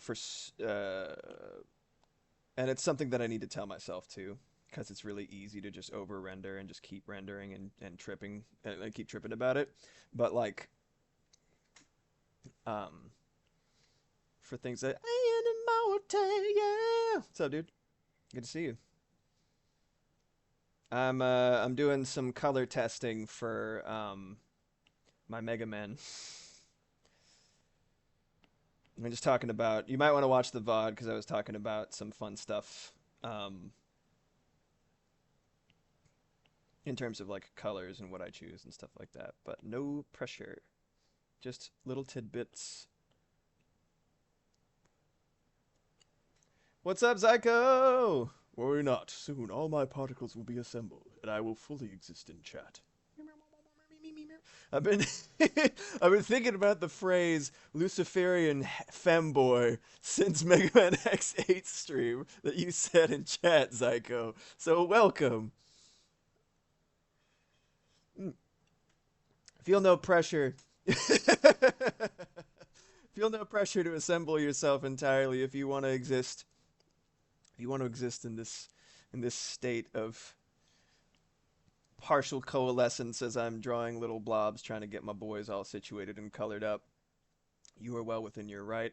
Feel no pressure. I might make these the same between them because I want to keep the synergies between there. Need to watch that VOD now. I'm actually after this stream I'm gonna update all my VODs. I'm not worried about like what's the best time to release these? Should I release them one by one day at a time? I don't give a shit. It's for posterity. Nobody's watching them right now anyway. I just got to get them on YouTube. By the way, if you're not already subscribed and you have interest in it, just for the sake of posterity, there it is. If you missed any of my streams, I have playlists for Mega Monday and Devil May Cry Day Friday, as well as all my art streams. There's no music on them, just like it is right now, so they're really, really nice for sleep aids, etc. If you want me to tuck you in, give you a kiss on the forehead, I can do it spiritually through these VODs. It's just I think it's a nice relaxing thing. So I'm kind of torn between this this and the more less pastel ones, I should say. Sorry. Goddamn. I'm going to duplicate this, delete that, erase this. But yeah, good times. You do make me want to replay all the Mega Man X games for the 300th time. It's so addictive. It's like, oh, fuck yeah, let's go again. And I said it before, and I'll probably say it again next Mega Monday because I have something planned. But I had this idea that finishing all of them in a row in this format would give me like a better perspective as to which one was my like to how I liked which one and what I would change and stuff like that, but like it almost backfired and ended up just kind of blurring a shit ton of them together. I was just like, I don't know. I feel like I know even less now, except for the most recent ones. It's because drip fed over the course of like months, once a week. It was really like, yeah, like the whole experience just kind of coalesced. It's like, oh, my summer schedule is so busted, I hardly have time to put but perhaps in the fall or winter. Yeah. And you can put my VODs in the background and we're just, we're practically friends. Parasocial relationships are weird, but we are united through our special interests. And I'll repay all of them for the please don't hurt me first time. Dude, you're a fucking angel, bro. You are so supportive. Like, if I were to be like, you're not supporting me hard enough at this point after you literally pushed my one song to the top of your list on Spotify from listening to it for so many times. That's so nice, dude. Oh, do I have my music links here? But like, dude, you're amazing. Thank you. I do. Zyko, I don't know if you know I make music. Have a couple things on Bandcamp and Spotify and all that jazz. Zyko, hey, I'm happy when anyone plays these games because a lot of time old franchises get no new love after they drop them for 2 decades. You too? Yeah, let's go. VGM hobby composer. I love that. Hell yeah. You do modern fidelity, you do chip tunes, a little mix. Just curious. No pressure.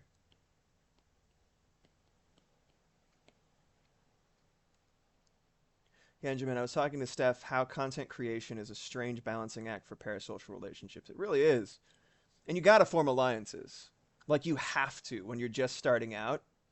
If you look at the vast majority of content creators that are like juggernauts now, they started in groups or with like a bunch of collabs. You gotta build relationships and not just out of genuine relationships, not just like, oh my god, I need an army. No, it's like you need to find people who you fuck with and then boom, make dope shit together, or at least become like you gotta join the same ecosystem. You know what I mean? Focus on eras between the mid to late 90s and early 2000s. Sick. Yes. Good shit. So strong. Ugh, like, oh my god, that era of Capcom. Ugh. Like fucking when I think like 90s to early 2000s, like pinnacle shit, I think like Breath of Fire 4, Street Fighter 3 Third Strike. That era of sprite art specifically, just as an animator, I'm just like, I just want to eat that shit. It's so good, dude.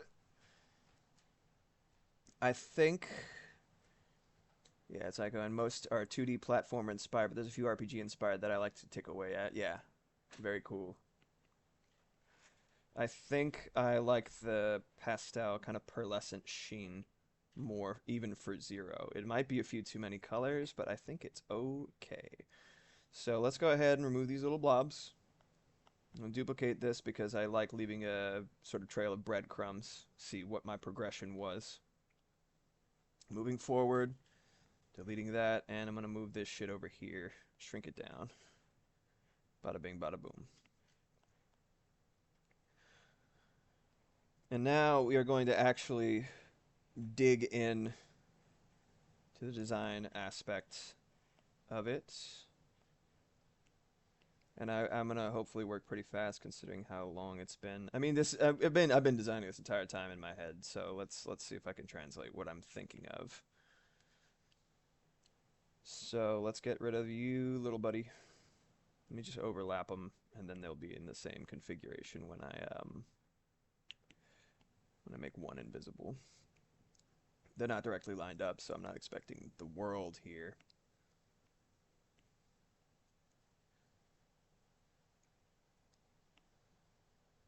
There's a lot to be said for nostalgia being such an incredibly powerful seasoning, but it's hard to not think that like I think it would be foolish to say that this isn't true at this point, given the trajectory of like games and everything, like the direction that everything went.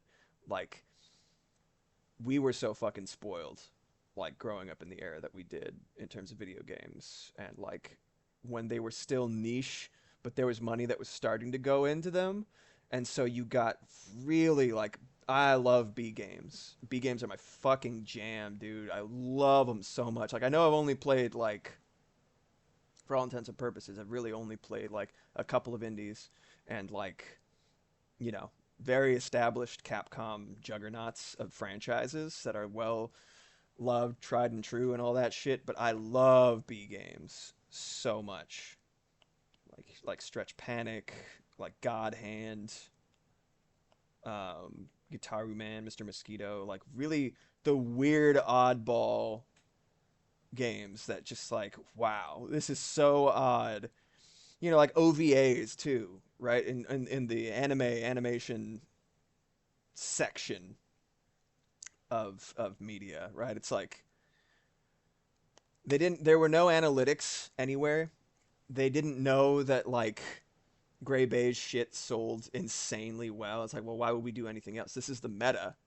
This is what the people want. People are not imaginative or creative, right? You know, like there's a lot of it's like artists and shit are like, this is everything, but like Joe Blow off the streets like, I want to play Call of Duty Shoot 'em Man, in the words of Aaron Hansen. It's like it was just such an incredible Wild West-esque frontier for ideas and creativity. You didn't know what to do, so they're like, well, I guess we'll just have to make something that's so dope and or strange that people are gonna have to like it. How could they not? We got the best artists that we could find, best musicians we could find, best programmers we could find. We've got a recipe here for fucking success. I feel like Dreamcast was like a really good platform for it embodied that, where it's like really expensive but like super fucking cool, interesting ideas. But yeah, Zyko, there was such a great variety of games, and as consoles started popping up everywhere, gave people a lot of things to try. Yeah, absolutely. I think the PS2, GameCube, Xbox era was like really, really just like so creatively charged. So, like they're just getting a lot of momentum, so they were just fine. Like I said, still a pretty niche community. Like you were still kind of a weirdo if you played too many video games, especially really specific ones. But like there was money going into it now. People are like starting to catch wind of it. Like, whoa, hold on a second. I think this is actually really an industry. Like this is worth paying attention to. But they hadn't yet got to the point where it was like, okay, we know exactly what to do and what people want. Aim for the jugular. No, no risks, no creativity. Stop it, please. Stop it. Things are coming back around nicely with the indie boom, like really nicely, like a universe within universe thing, right? Where it's like you see things taking the same path. Where it's like no one knows what it is. It's really niche. Okay, looks like we're starting to get some headway, right? Like, oh, consoles. Oh, okay, money's coming into here. Oh, people are taking notice, right? Oh my God, right? It's getting bigger and bigger. Okay, now we can really do some crazy shit. Great, awesome. Oh fuck, analytics just came in. Stop doing crazy shit. All right, great. Now we have plateaued and we are going to gray beige, right? And then you got like, no, I like that shit. The indie seed kind of getting some sunlight from people who are like missing the good old days, quote unquote, of creative video games, and then boom, people start building things based on the things that they love from their childhood, the weird shit, the artistic shit. And now indie games are like hitting shit out of the park. Like the expectation is rising as people are depending more on indie games for creativity and for higher quality experiences for less money. It's like, so like it's universes within universes, man. I don't know what's going to happen next. But it's like now indie people are making AAA style games, and AAA games are so engorged. They have to put so much fidelity into shit to make shit look literally like it's like, oh my God, this is my hand in front of my face. Look at all these pinpoints of data. Jesus Christ. You know? It's like, it's so weird. But it's like, you know, I think the cycle is going to continue doing that, and it's just going to keep going. It's my guess. Let me go with a little different gray. I like having this smaller screen up here in front of me for OBS to see how shit looks on different grays. It's a little too much purple there. All the colors are popping okay there, and it's a nice neutral, warm tone. Let's give it a shot. Okay, so let's do some... I feel like the roundness of X's head is one of the more difficult things to make look really cool in interpretive designs. I feel like it all comes down to how it connects to the neck.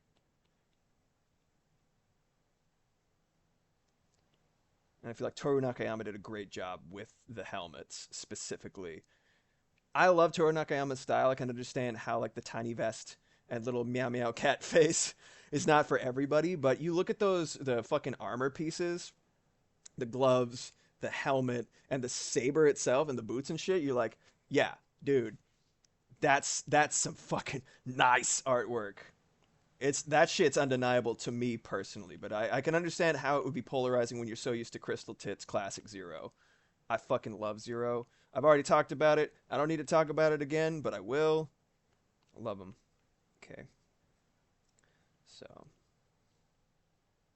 let's do his little face first. It's a really quick sketch. Glamorous. I'm still torn about whether or not to make X's eyebrows visible. Like when he's making certain expressions, definitely, but as like a immediate look. You know what I mean?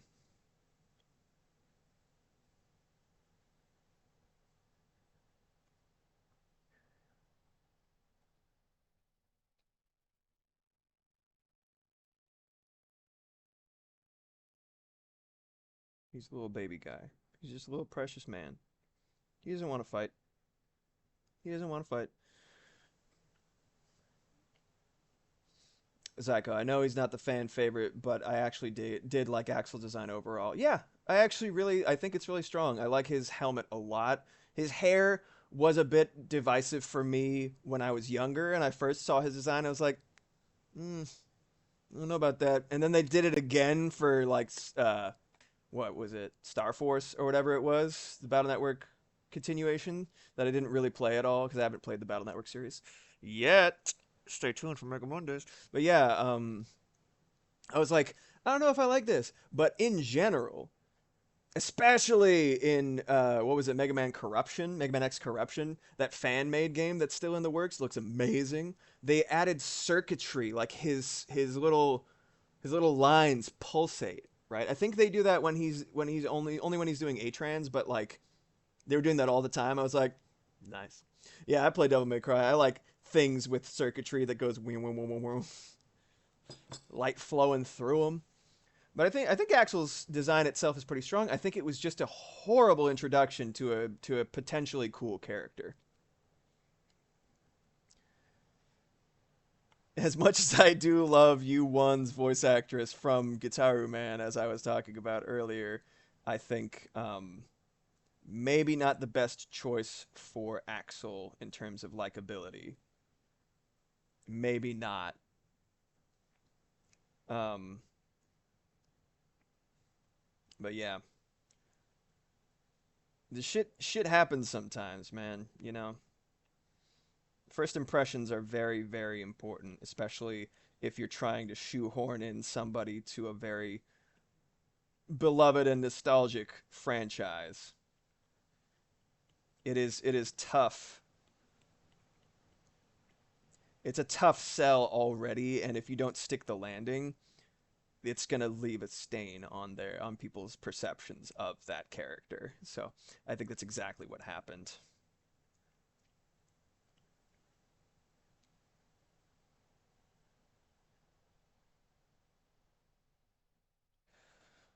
Say la vie. I think he's good as a biometal. As a Tamagotchi. Hey, what's going on here? Yeah, sure.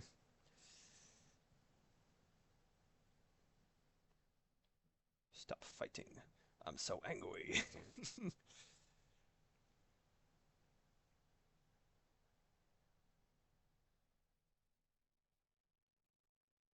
I've been doing a lot of experimentation with like different art styles and different applications, and so I'm kind of like in a weird spot right now in a very particular rhythm that's not this style from last night. So I'm just kind of like trying to battle all my knee jerk reactions and habits.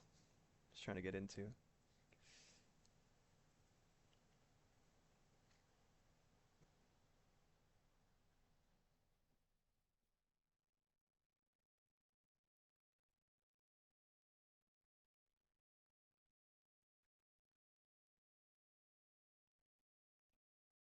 Whoops, still have my painterly brush equipped. That's no good.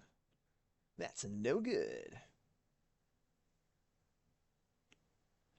I need a little bit more structure real quick to get some guidelines going because struggle bus. Struggle bus is here. There we go.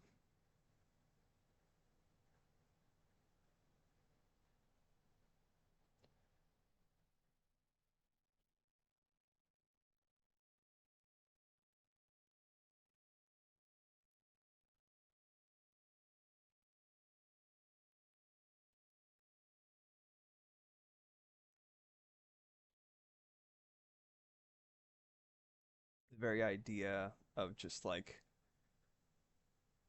of Dr. Light fucking cracking the code, making a human soul. He just did it. You imagine?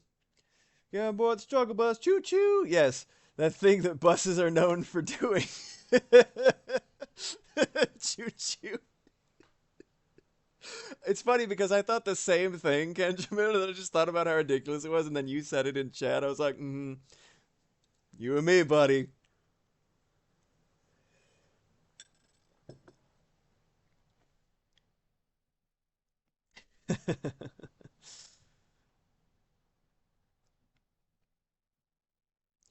I'm trying here. You're doing great, buddy. You're doing great. No shade. I just thought it was funny. Fucking noses. God damn it. Too low.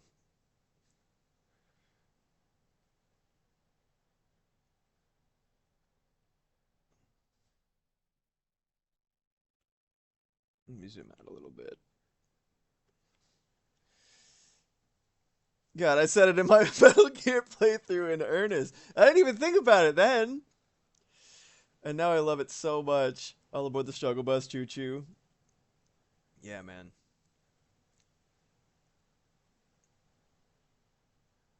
Little tiny baby nose, little baby man.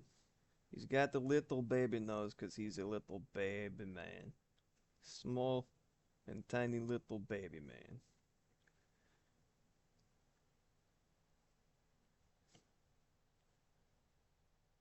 I don't want him to look too childlike. It encapsulates the struggle so well, but I do want a certain amount of immediately recognizable like innocence on his face, even when he looks more serious.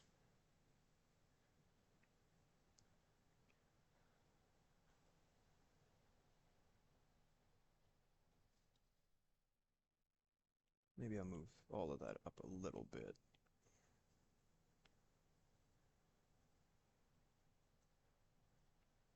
He's just a pretty little boy. Pretty little fella. Little buddy pal. Give a little bit more edge to his face with the chin real quick. Not too much. I definitely want to... I like a certain amount of glamour in art styles, like for faces.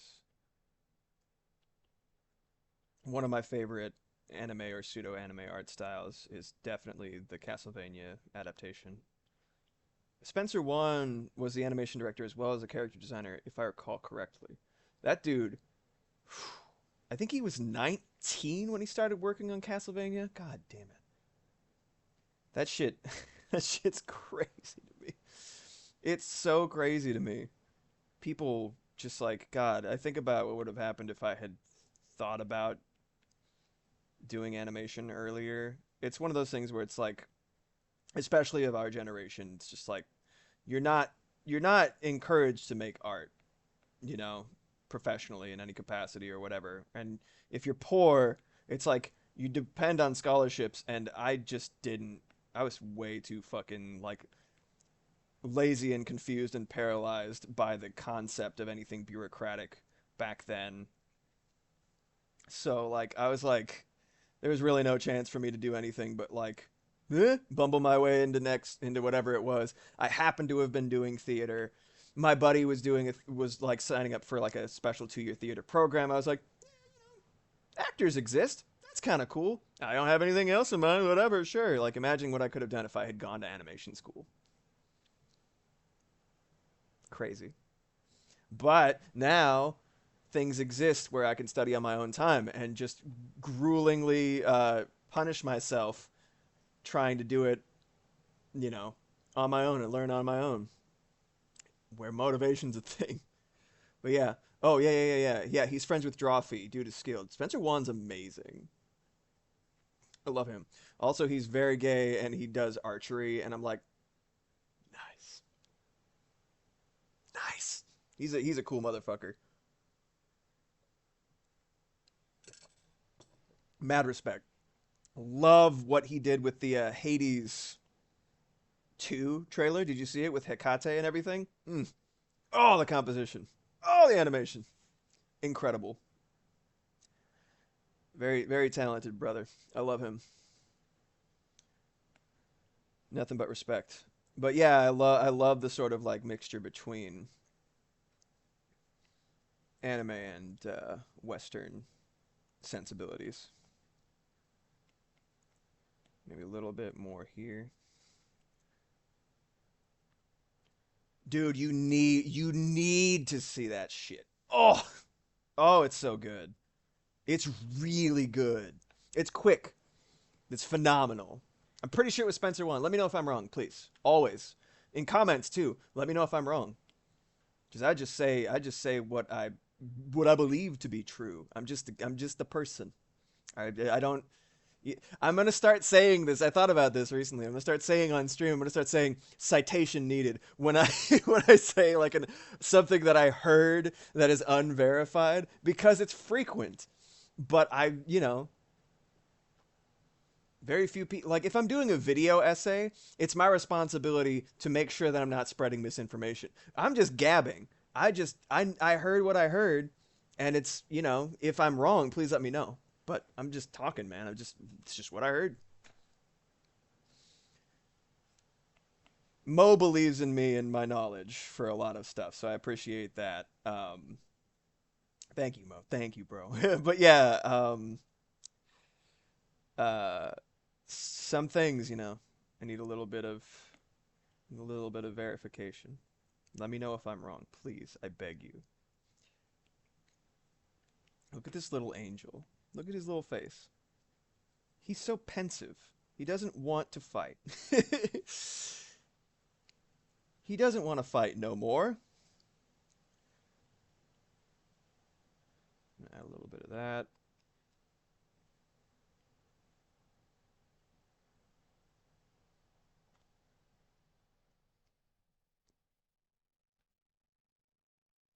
Structurally, that's there, but I will leave it out. I think that'll work just fine.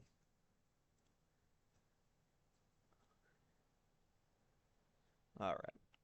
Now, I'm just going to get the baseline down. I'm going to draw him with hair just to see what it's like. I'm not a great I'm not great at drawing hair in a way that's like realistic, but in terms of like Mega Man, Astro Boy, that kind of shit, sure, I'll give it a shot. What would you say is the perfect ear shape? I think it should be round. I like angular ears. That's too big. It's cute little Dumbo ears. Oh.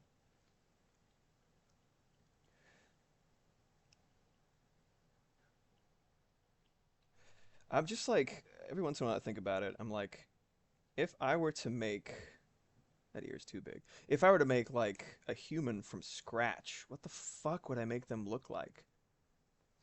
That's a thing that Dr. Light and Dr. Wiley both had to like think about. They were like, well, yeah, obviously He's got to have a big ass fucking flowing mane of banana hair, dude.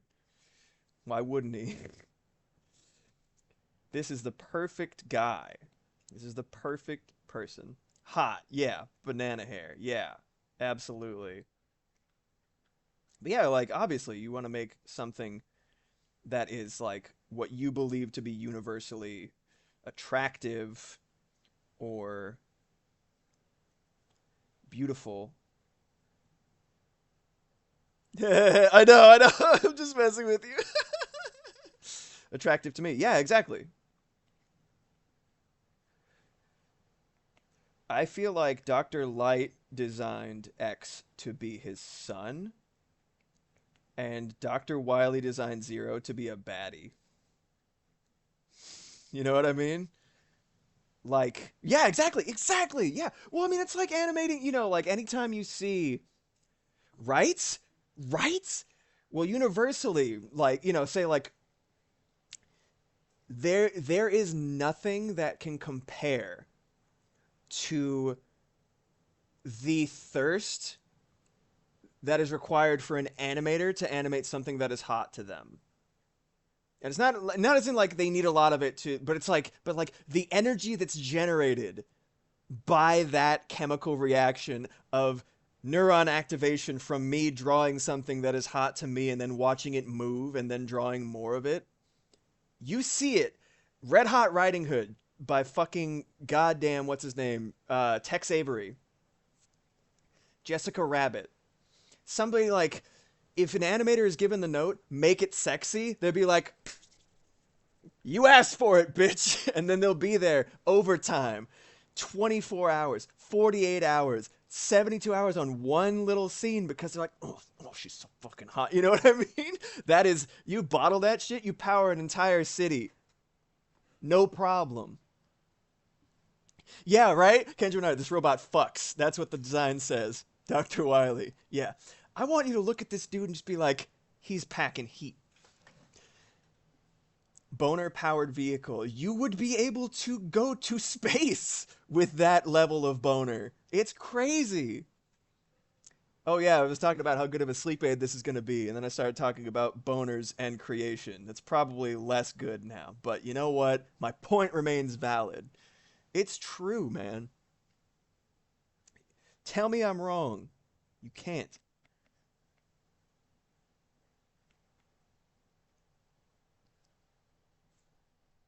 All right, so we got his little face. God, he's such a little guy. He's so cute. Makes his mouth a little bit bigger as he's frowning. The state of the world.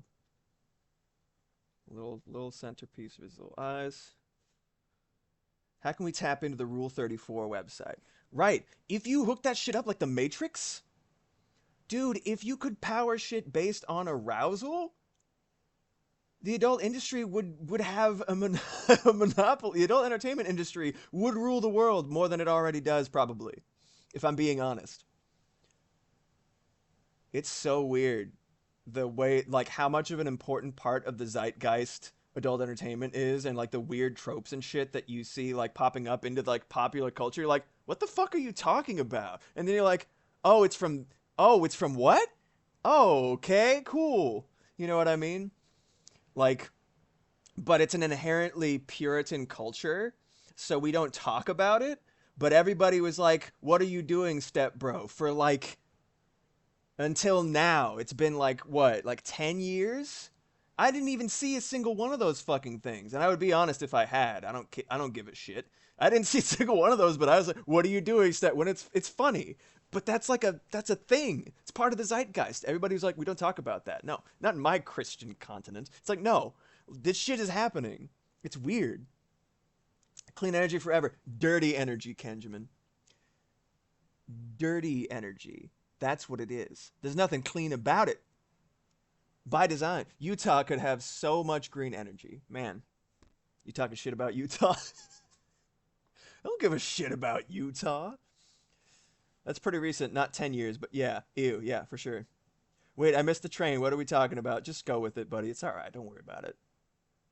Next train, you'll get it. The environment or hot characters? Well, you see, hot characters heat up the environment. They cause global warming, and they're deteriorating the ozone layer. The ozone layer is what it's becoming slowly, slowly but surely. No, I love talking shit about Utah. Good shit. I don't know anything about Utah. I just know that one story of my buddy's brother just like at his bachelor party or some shit, and two dudes come from across the bar wearing Utah State University jerseys or whatever the fuck, and they're not talking about anything. My friend and his brother, they're talking about just something random, and then these dudes roll over and they're like, "Hey man, you talking shit about Utah?" He's like, "I don't give a shit about Utah. That's my only knowledge of Utah right there." But yeah, what we're talking about is specifically in this context, we're talking about how Dr. Light designed X and Mega Man, etc., to be his son, whereas Dr. Wily designed Zero to be a baddie, to be 100% fuckable. Like, he's like, this dude fucks, as Kenjamin put it. Like, that's what the note says on, like, it's the only note.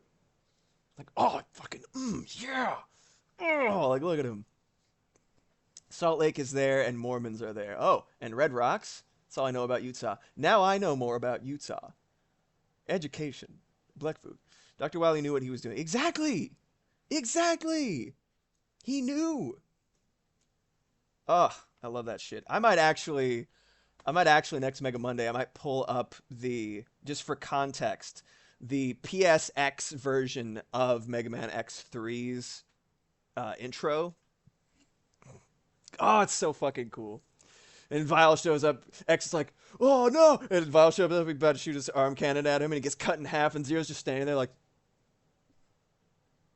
he thumbs up, and X is like, "Yeah!" I'm like, "Yeah!" It's a Saturday morning cartoon shit. I love it. I also love the fact that Zero cut his ass down and then just started thinking about absolutely anything else. He's like, what am I going to have for groceries today? You know what I mean? Zero being the only character to have not one, but two other Reploids openly swoon over him.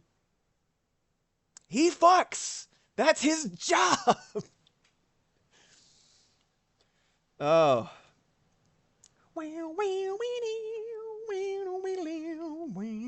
God damn, that intro is so hype. I love the PSX version of X3. It's so good. It's so fucking strong. I love it. And like all of the introductory movies to show you what the characters are like that you're about to beat the shit out of, instead of it just being like, yeah, you know, yeah, another robot. It's great. If you did add in the de facto bro marriage to X and the fact Sigma can't get his mind off Zero, Wily cooked. He did. He absolutely did. Layer knows. Layer's like, I'm not even programmed to have boners. I guess she's a Reploid, so she can if she wants to. Reploid reproduction is very odd to me. If you were to make... Okay, so, like, listen. Like, theoretically, right? If you were to make... And here's another thing in that same train of thought, right? If you were to design the perfect being, right? Something that is like humanity but better. One thing that Dr. Light might have done, right? Dr. Light might not have designed X with a willy. He might not have had... He might have been like, no, this is the chance to make humanity but perfect. Free from all of the sins and like awful like limitations of the flesh that humanity has inherently. You know what I mean? If we're making Reploids, we're not going to make like, you know, we're not going to give them carnal desires and shit like that, right? He may or may not have a dick and butt, right? For all intents and purposes, are those briefs filled with anything? Subjective, unknown, not enough data. There's fan fictions, up to you. But like, Wily gave that motherfucker a second Z-Saber. That's all I'm fucking saying. There's no way he didn't design this dude with a prick. There's no way at all. And you cannot prove me otherwise. Like, goddamn. Goddamn. Lumine listening and taking notes. X Bottoms got it. You know for a fact. I mean, it's not a surprise. Look at this. Look at this. Look at this. Look at this shit. Look. It's really pixelated, but look, he's got his hand on his shoulder. I didn't notice that the first couple of times. He's like, oh, thank goodness I have my buddy Zero here. Oh, he's so supportive. Look at that. There's no gay subtext here at all. I don't know what you're talking about. You know what I mean? You think Zero bottoms? Look at him. Look at the presentation. Okay? There's no way. Like, maybe he's verse. I don't judge. I respect that. But like, look at him. Look at X. Good God. Anyway, here's Wonderwall. No, but like, you know what I mean? There's no way. All right, so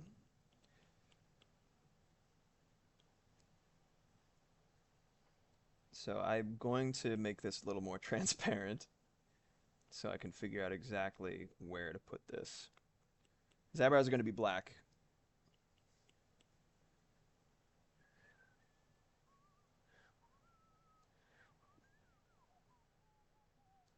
Okay. So the decision comes to what am I going to do with his ears? I was just talking about how I'm a big fan of instead of protruding crystals such as this, right, you know, little crystal, whatever the fuck, right, on the surface of something, such as Zero's tatas. You know, I like inset crystals, so it's like, you know, this is the side of something, and then you got this, and it's kind of like stuck in there. Shit looks fucking cool. You get a bit of that in Mega Man X, you know, usually with this right here, but I like this way more than this. Personally, I think it complements the silhouette a lot more without disrupting it. What? Hate the way I pronounce that so much. What do I pronounce weirdly or poorly? Tatas. Oh, really fun having my wife in chat so I can accost her with all of my mannerisms. It's a captive audience. Zyko, it's tragic they never made any official art of X taking his helmet off like they do the other Mega Mans. I know, right? He never takes it off. Same with Zero. It's weird. Psycho, I suppose he simply just doesn't have artificial hair, but I'd always headcanon it has black hair like the original Mega Man. Me too. Me too. And it's also he bald. Yeah, this is it right here. 10 out of 10. Bald as fuck. There we go. Yeah. But anyway, does he even have ears? He's got a comb over? No, it's like perfect hair forever. Oh man. Show's so fucking stupid.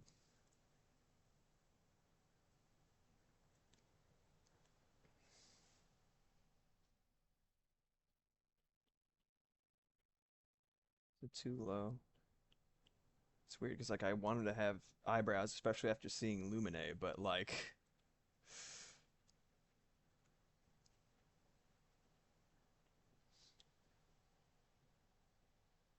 scoot this up a little bit.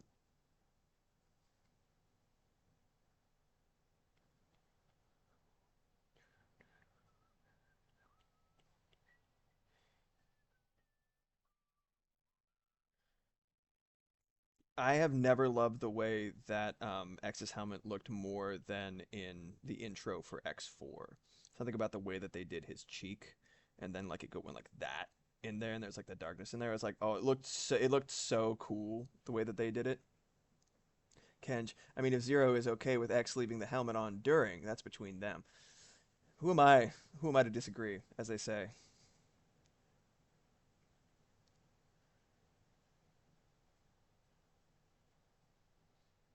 I want the helmet to inform the rest of the design. So echoing shapes that I established there. This looks like a little cat.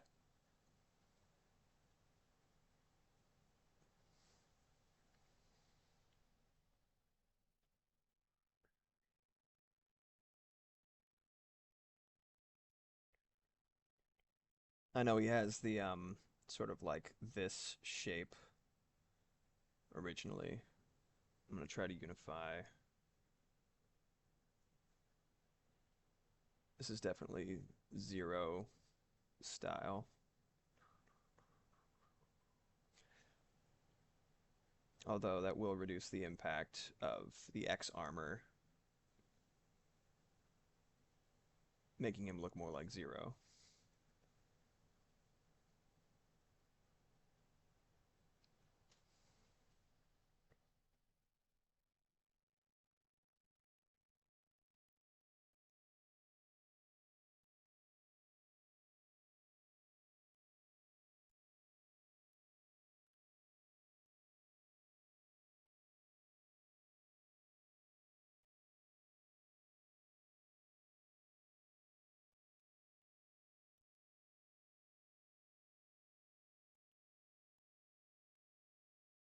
Base.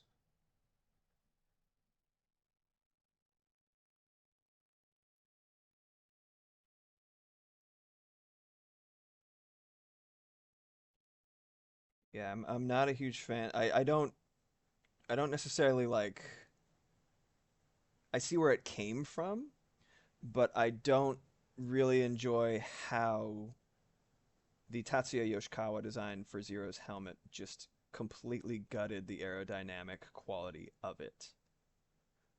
And I think I probably wouldn't feel as strongly about it if not for Toru Nakayama's insanely sleek helmet design for Mega Man Zero. It just, god damn. I mean, there's nothing that really hits me the same way as like a Super Sentai Tokusatsu, like aerodynamic object head on like a human in a suit. You know what I mean? Something about it. I just love it. Love it so much. You should be like right here.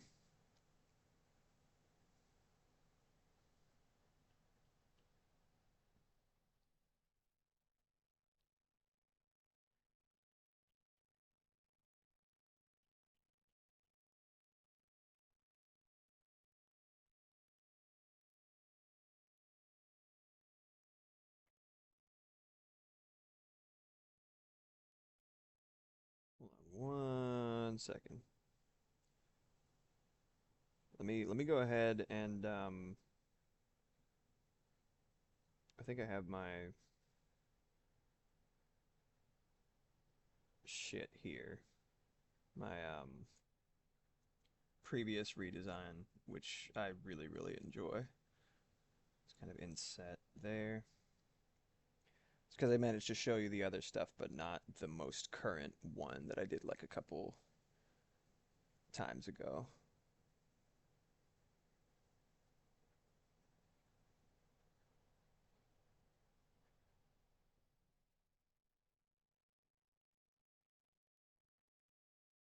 Hmm. Oh well.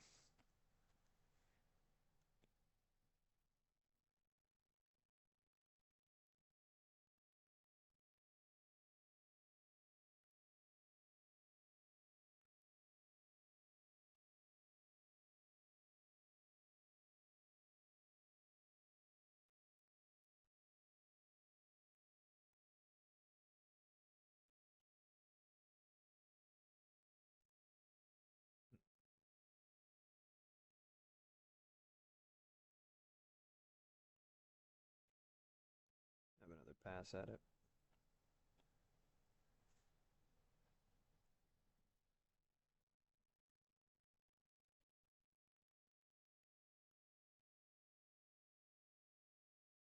Little idea here.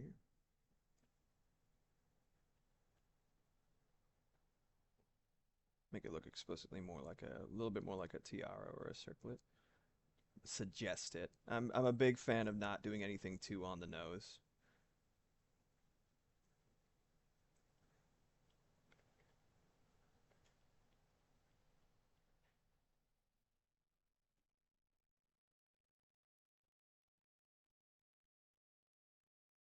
Making round shapes for X and sharp shapes for zero. I'm a huge fan of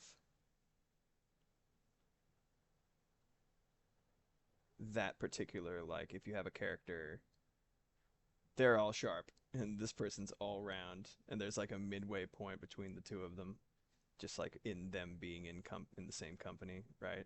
Next to each other. Contrast again, I say.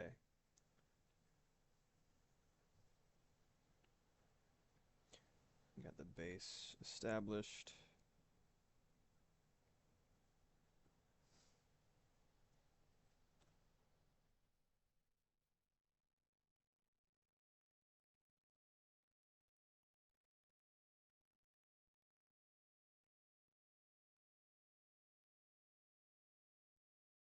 Pretty strong. I did it very angular last time.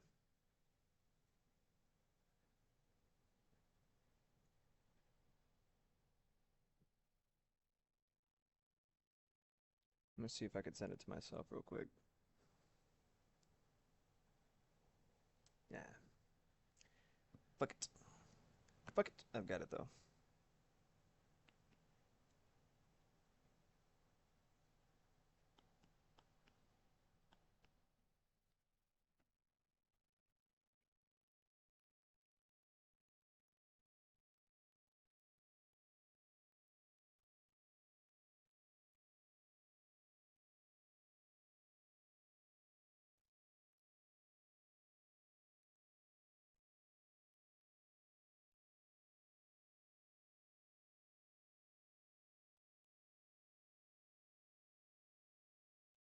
Centurion action going on. To Magneto. I don't know.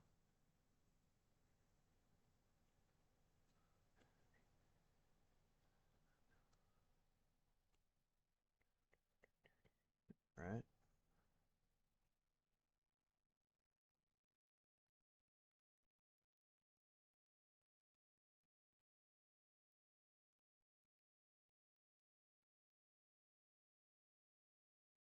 Have it stop right there and then stop right there.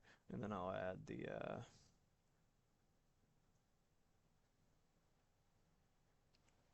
there we go. I think X and Zero have like sort of anime eyebrows where they're like only there if needed, but most of the time the helmet covers them.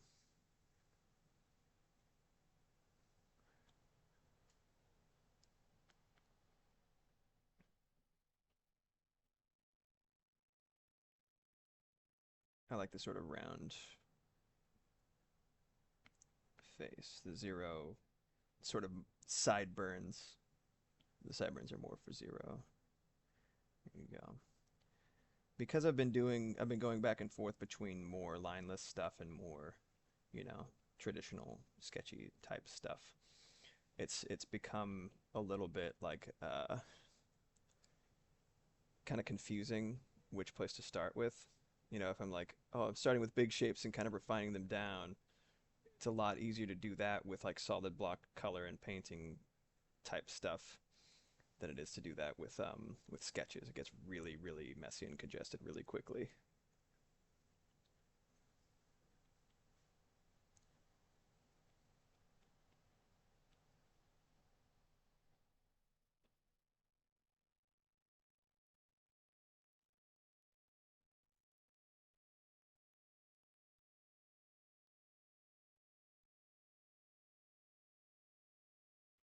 Yeah.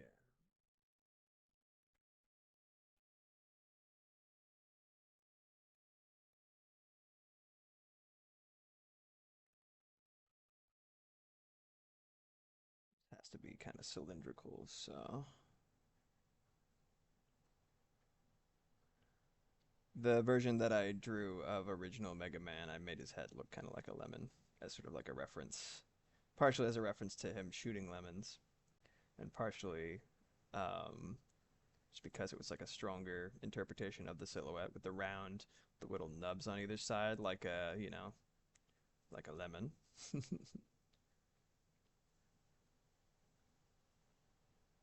Beep beep beep beep beep beep beep. There he is. Yes, Mega Man. But yeah, Super Fighting Robot, Mega Man.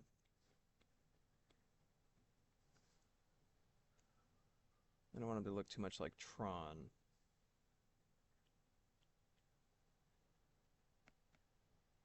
And now that I'm thinking about it, those are actually kind of similar designs. Tron from the movie Tron from the movie Tron. It's just that one exposed facial feature. So last time I did pretty much a directed analogous interpretation of the ears. Toru Nakayama-san inspired me to maybe get a little bit more creative with it. So let's give it a shot, something else.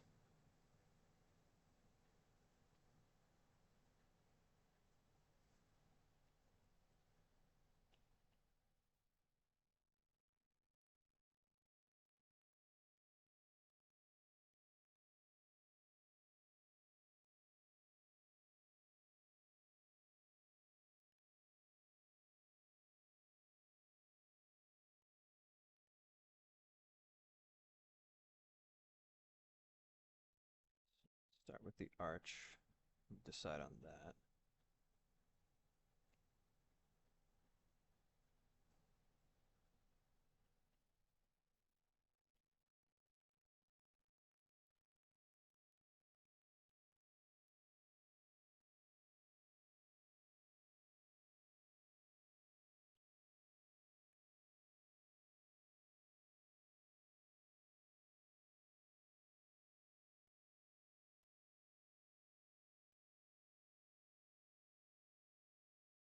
I kind of like the loop around approach. My biggest fear and thing that I would want to avoid would be it ending up like gritty and lifeless and unable to have fun. You know what I mean? Because there's a lot of like, oh, I redesigned this, right? And it's like, it's completely austere and no fun allowed, gritty reboot, like the first person shooter that almost happened of Mega Man X, where they were like, I did like the X face mask thing. I think that was kind of an interesting touch, but like everything else was pretty much like, yikes, gray beige.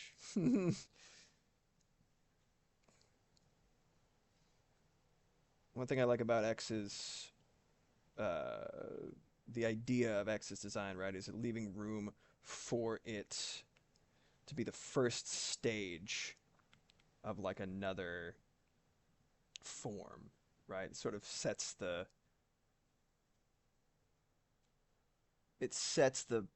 path, for expansion. So I want to make it not too complicated.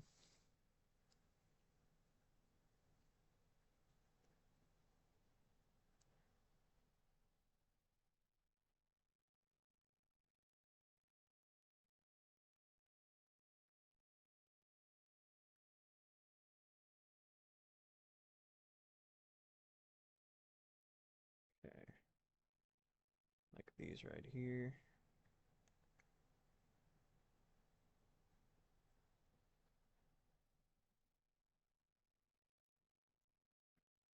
I think maybe that's a little too much. Let's do this in hopefully it doesn't look too much like Samus when I do this section right here, but if it does, there are definitely worse things. I fucking love Samus.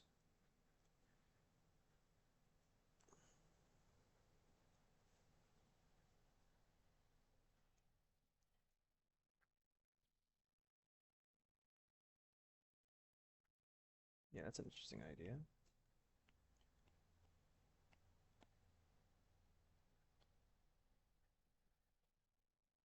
Wonder if it's too Gundam to do this.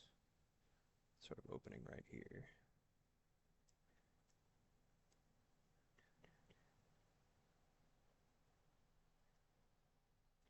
These days it usually takes me a couple of passes of sketches to get like the real initial idea.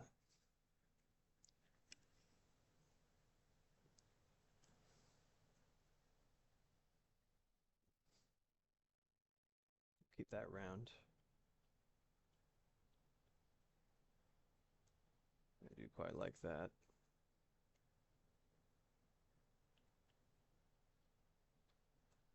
Could you imagine if like if you had like a big fucking light on the center of your forehead that like you can't see it, but like if you were sick or hurt, it just started flashing like a motherfucker? No, no, I'm fine. Dude, your forehead light is like blinking like a goddamn Christmas tree. You need medical assistance. I'm fine. Wee, wee, wee, wee. Come on, man. Need to get you to a doctor.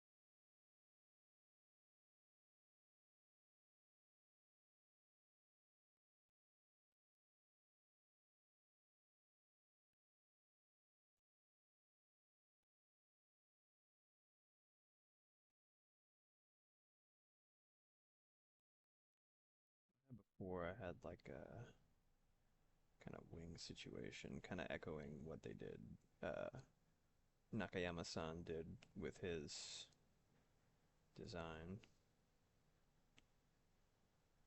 Let's try that.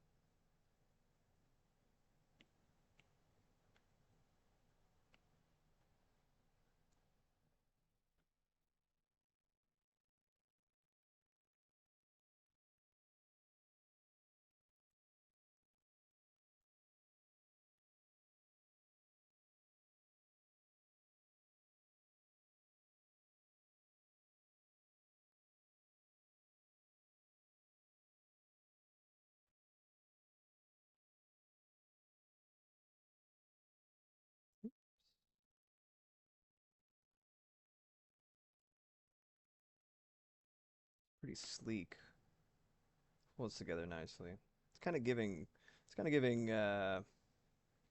the elven armor helmet from Skyrim. I do like the elven armor set quite a bit, so I'm not mad at that per se. It's just not necessarily what I want. So let me see.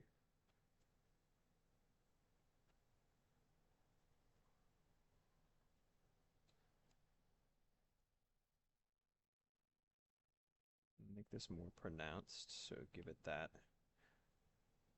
wrap around the head.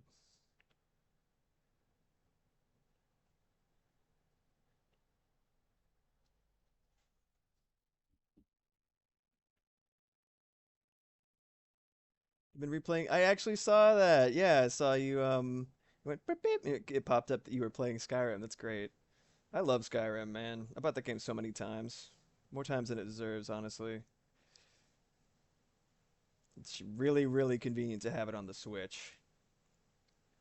And it's like I just want to lie in bed and just like blow shit up, level my conjuration up, casting Soul Trap on one motherfucker for, or casting Muffle. Elfin feels very bullet shaped. That's true. This is definitely not bullet shaped.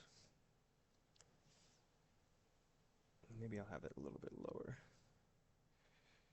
Yeah, like it's just nice. That's what I've been really liking Fantasy Life for actually is grinding. Just like it's really good for grinding, but like I've almost gotten everything now and it's become like the pseudo productivity of like I'm gonna level up my shit and enjoy the progression. It's like has started to give way to like fuck. I'm almost done progressing, but I'm out of all of the fun shit. So that's something. Half want to get it on PC just so I can get mods. I've never played modded Skyrim, which sounds crazy, I know. I've never played it modded. I've been a vanilla boy my entire time playing it. I don't usually, I don't know. I guess it's because like I'm so choosy and there's so much. I get overwhelmed pretty easily with like that much content. I'm like, how am I supposed to find I basically need somebody to like guide me through that shit if I'm going to do it at all.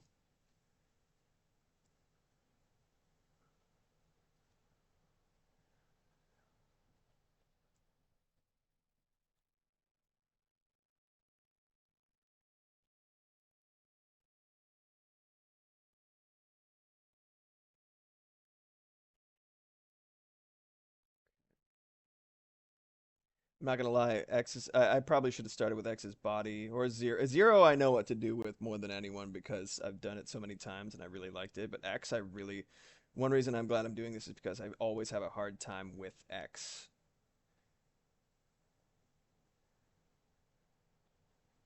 Something about it, man. Polygon has a really funny Skyrim series. Oh, I bet the mods they used were amazing.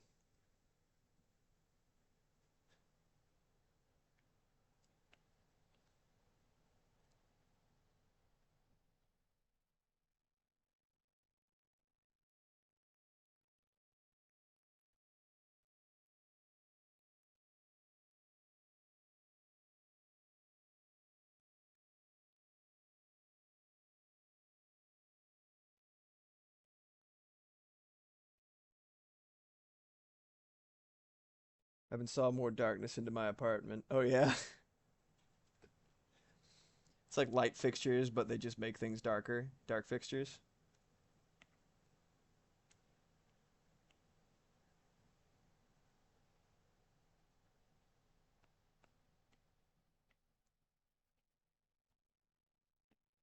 Just more blackout curtains. Oh, nice. Very nice. Congratulations. Acquiring additional darkness.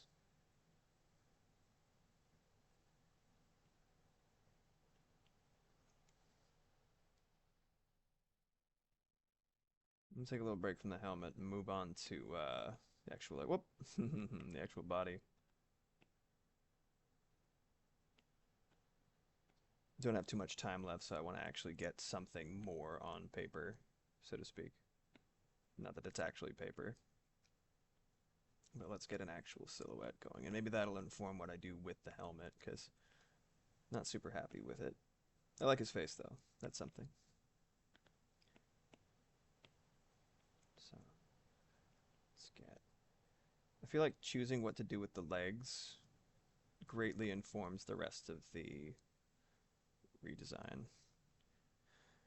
And I always put a if I post one of these on Reddit or whatever, I always I'm saying like I'm not trying to like say that what I did was better because this is just the way that I show love for something that's been a staple of my childhood, etc. Is as a character designer, I design characters. I love it. So it's really fun for me to use this as a means of expressing myself through something that I have enjoyed so thoroughly.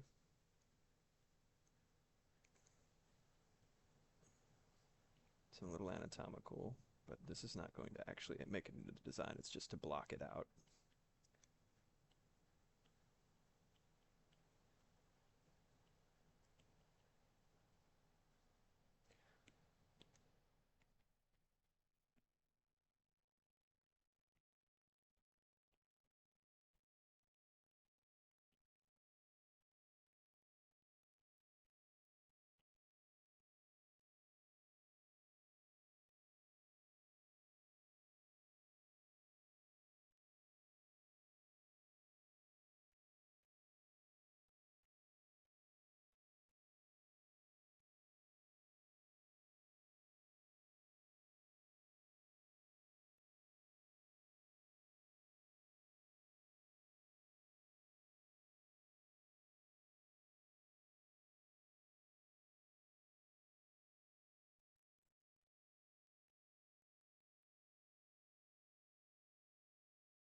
like the sort of hoof approach.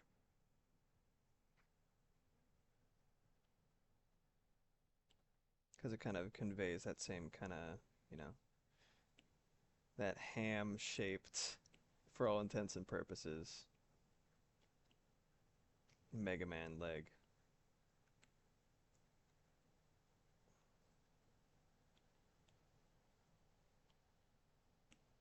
Let's shorten that just a little bit more. Oh, fucking Butterfingers over here.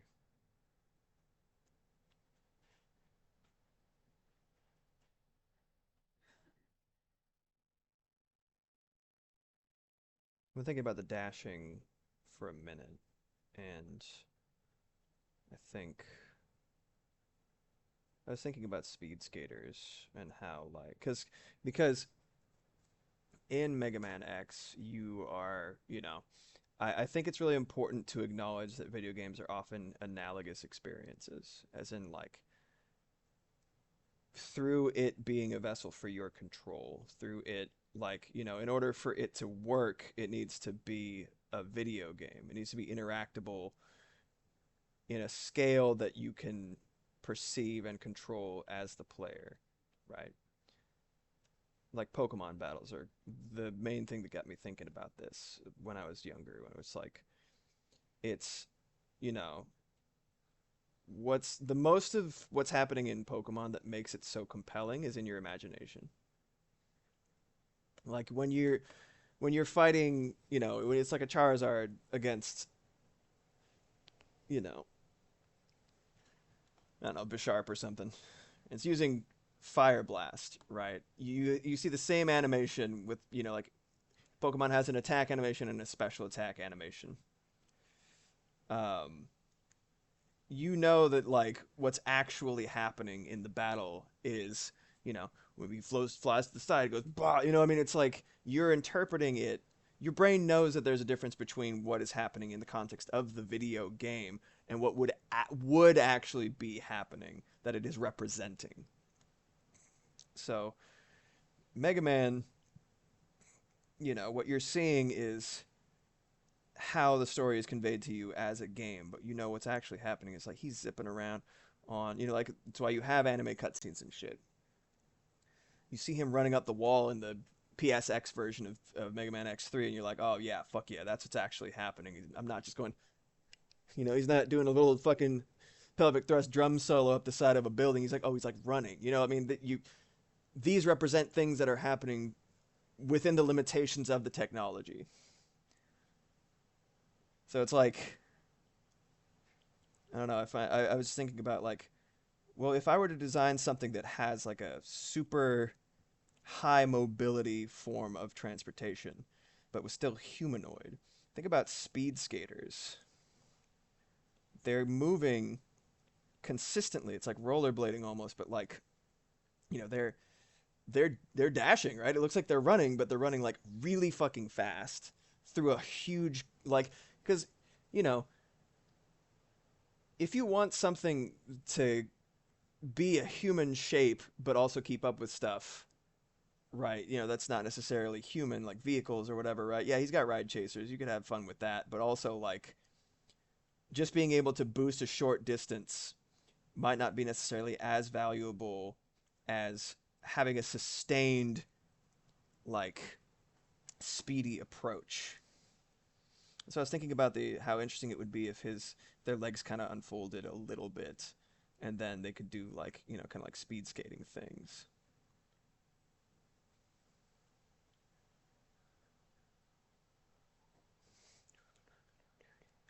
Stance maybe a tiny bit too wide. Posing legs is always trial and error for me. Legs are difficult. Love them.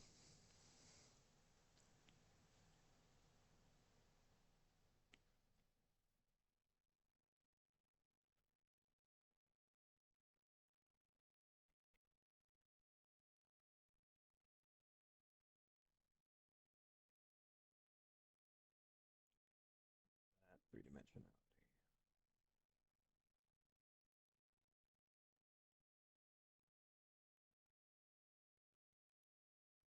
That right there, and it kind of expands.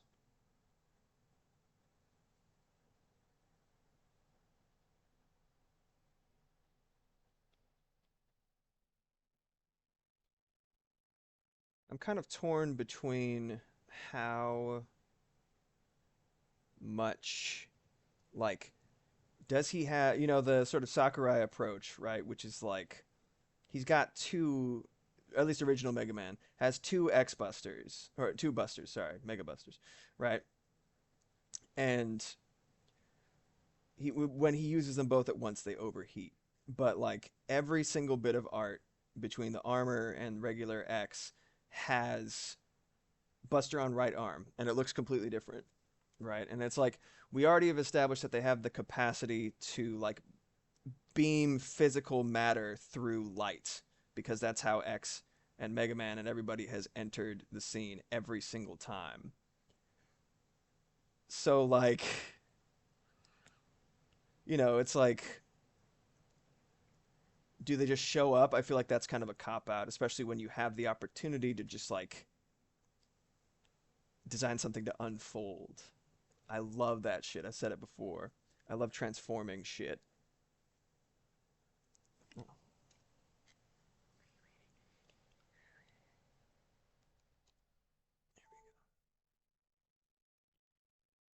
think it would be cool to have him have like little. This is where the flex point comes in.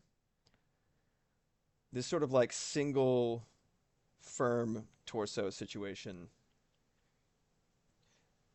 One thing I've noticed about old anime, like or anything even in that style.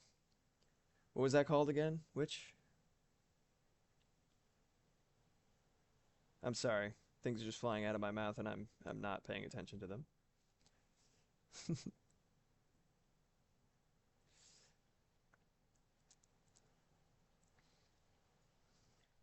From Transformers, yeah. Transformers. I'm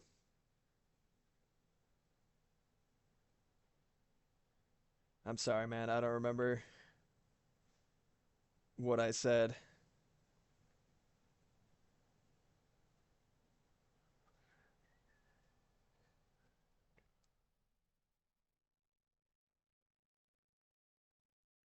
It's kind of like Cyborg 009. I love that sort of the retro anime. Like they got like very specific like torso shape. It's very rigid, but it looks almost like an action figure. I really like it.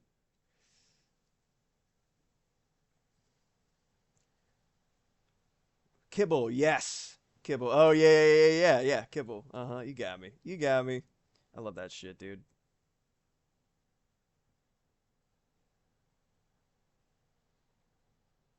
So have that. That's pretty nice. But it might be even nicer. Oh, thank you, baby. But it might be even nicer to have this. Here we go for the X armor itself. It kind of gives me like Samus energy, which I'm very happy with. I love that shit, dude. Metroid's great.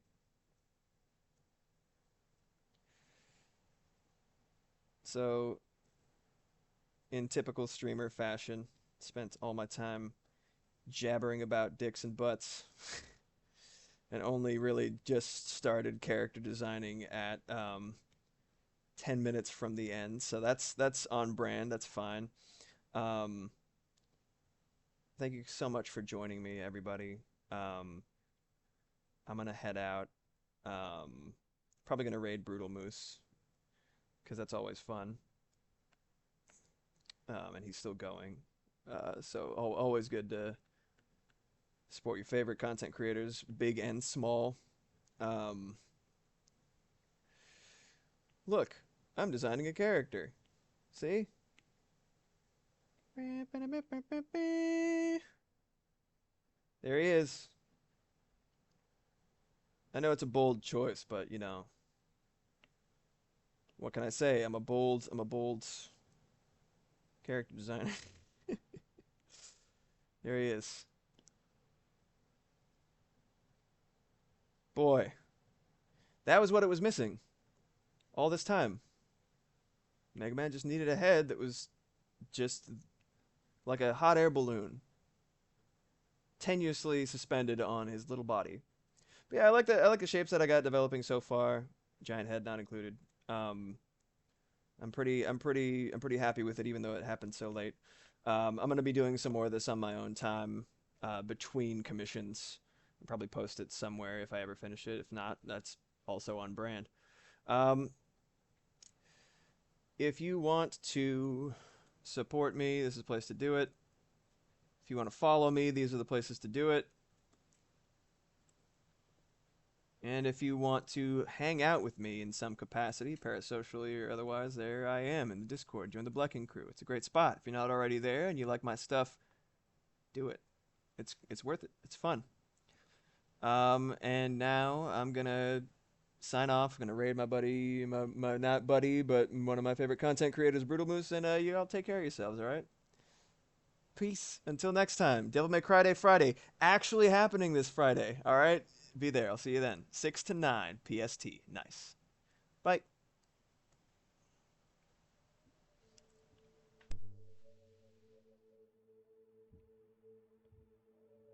Stick around for the raid if you're interested. All right.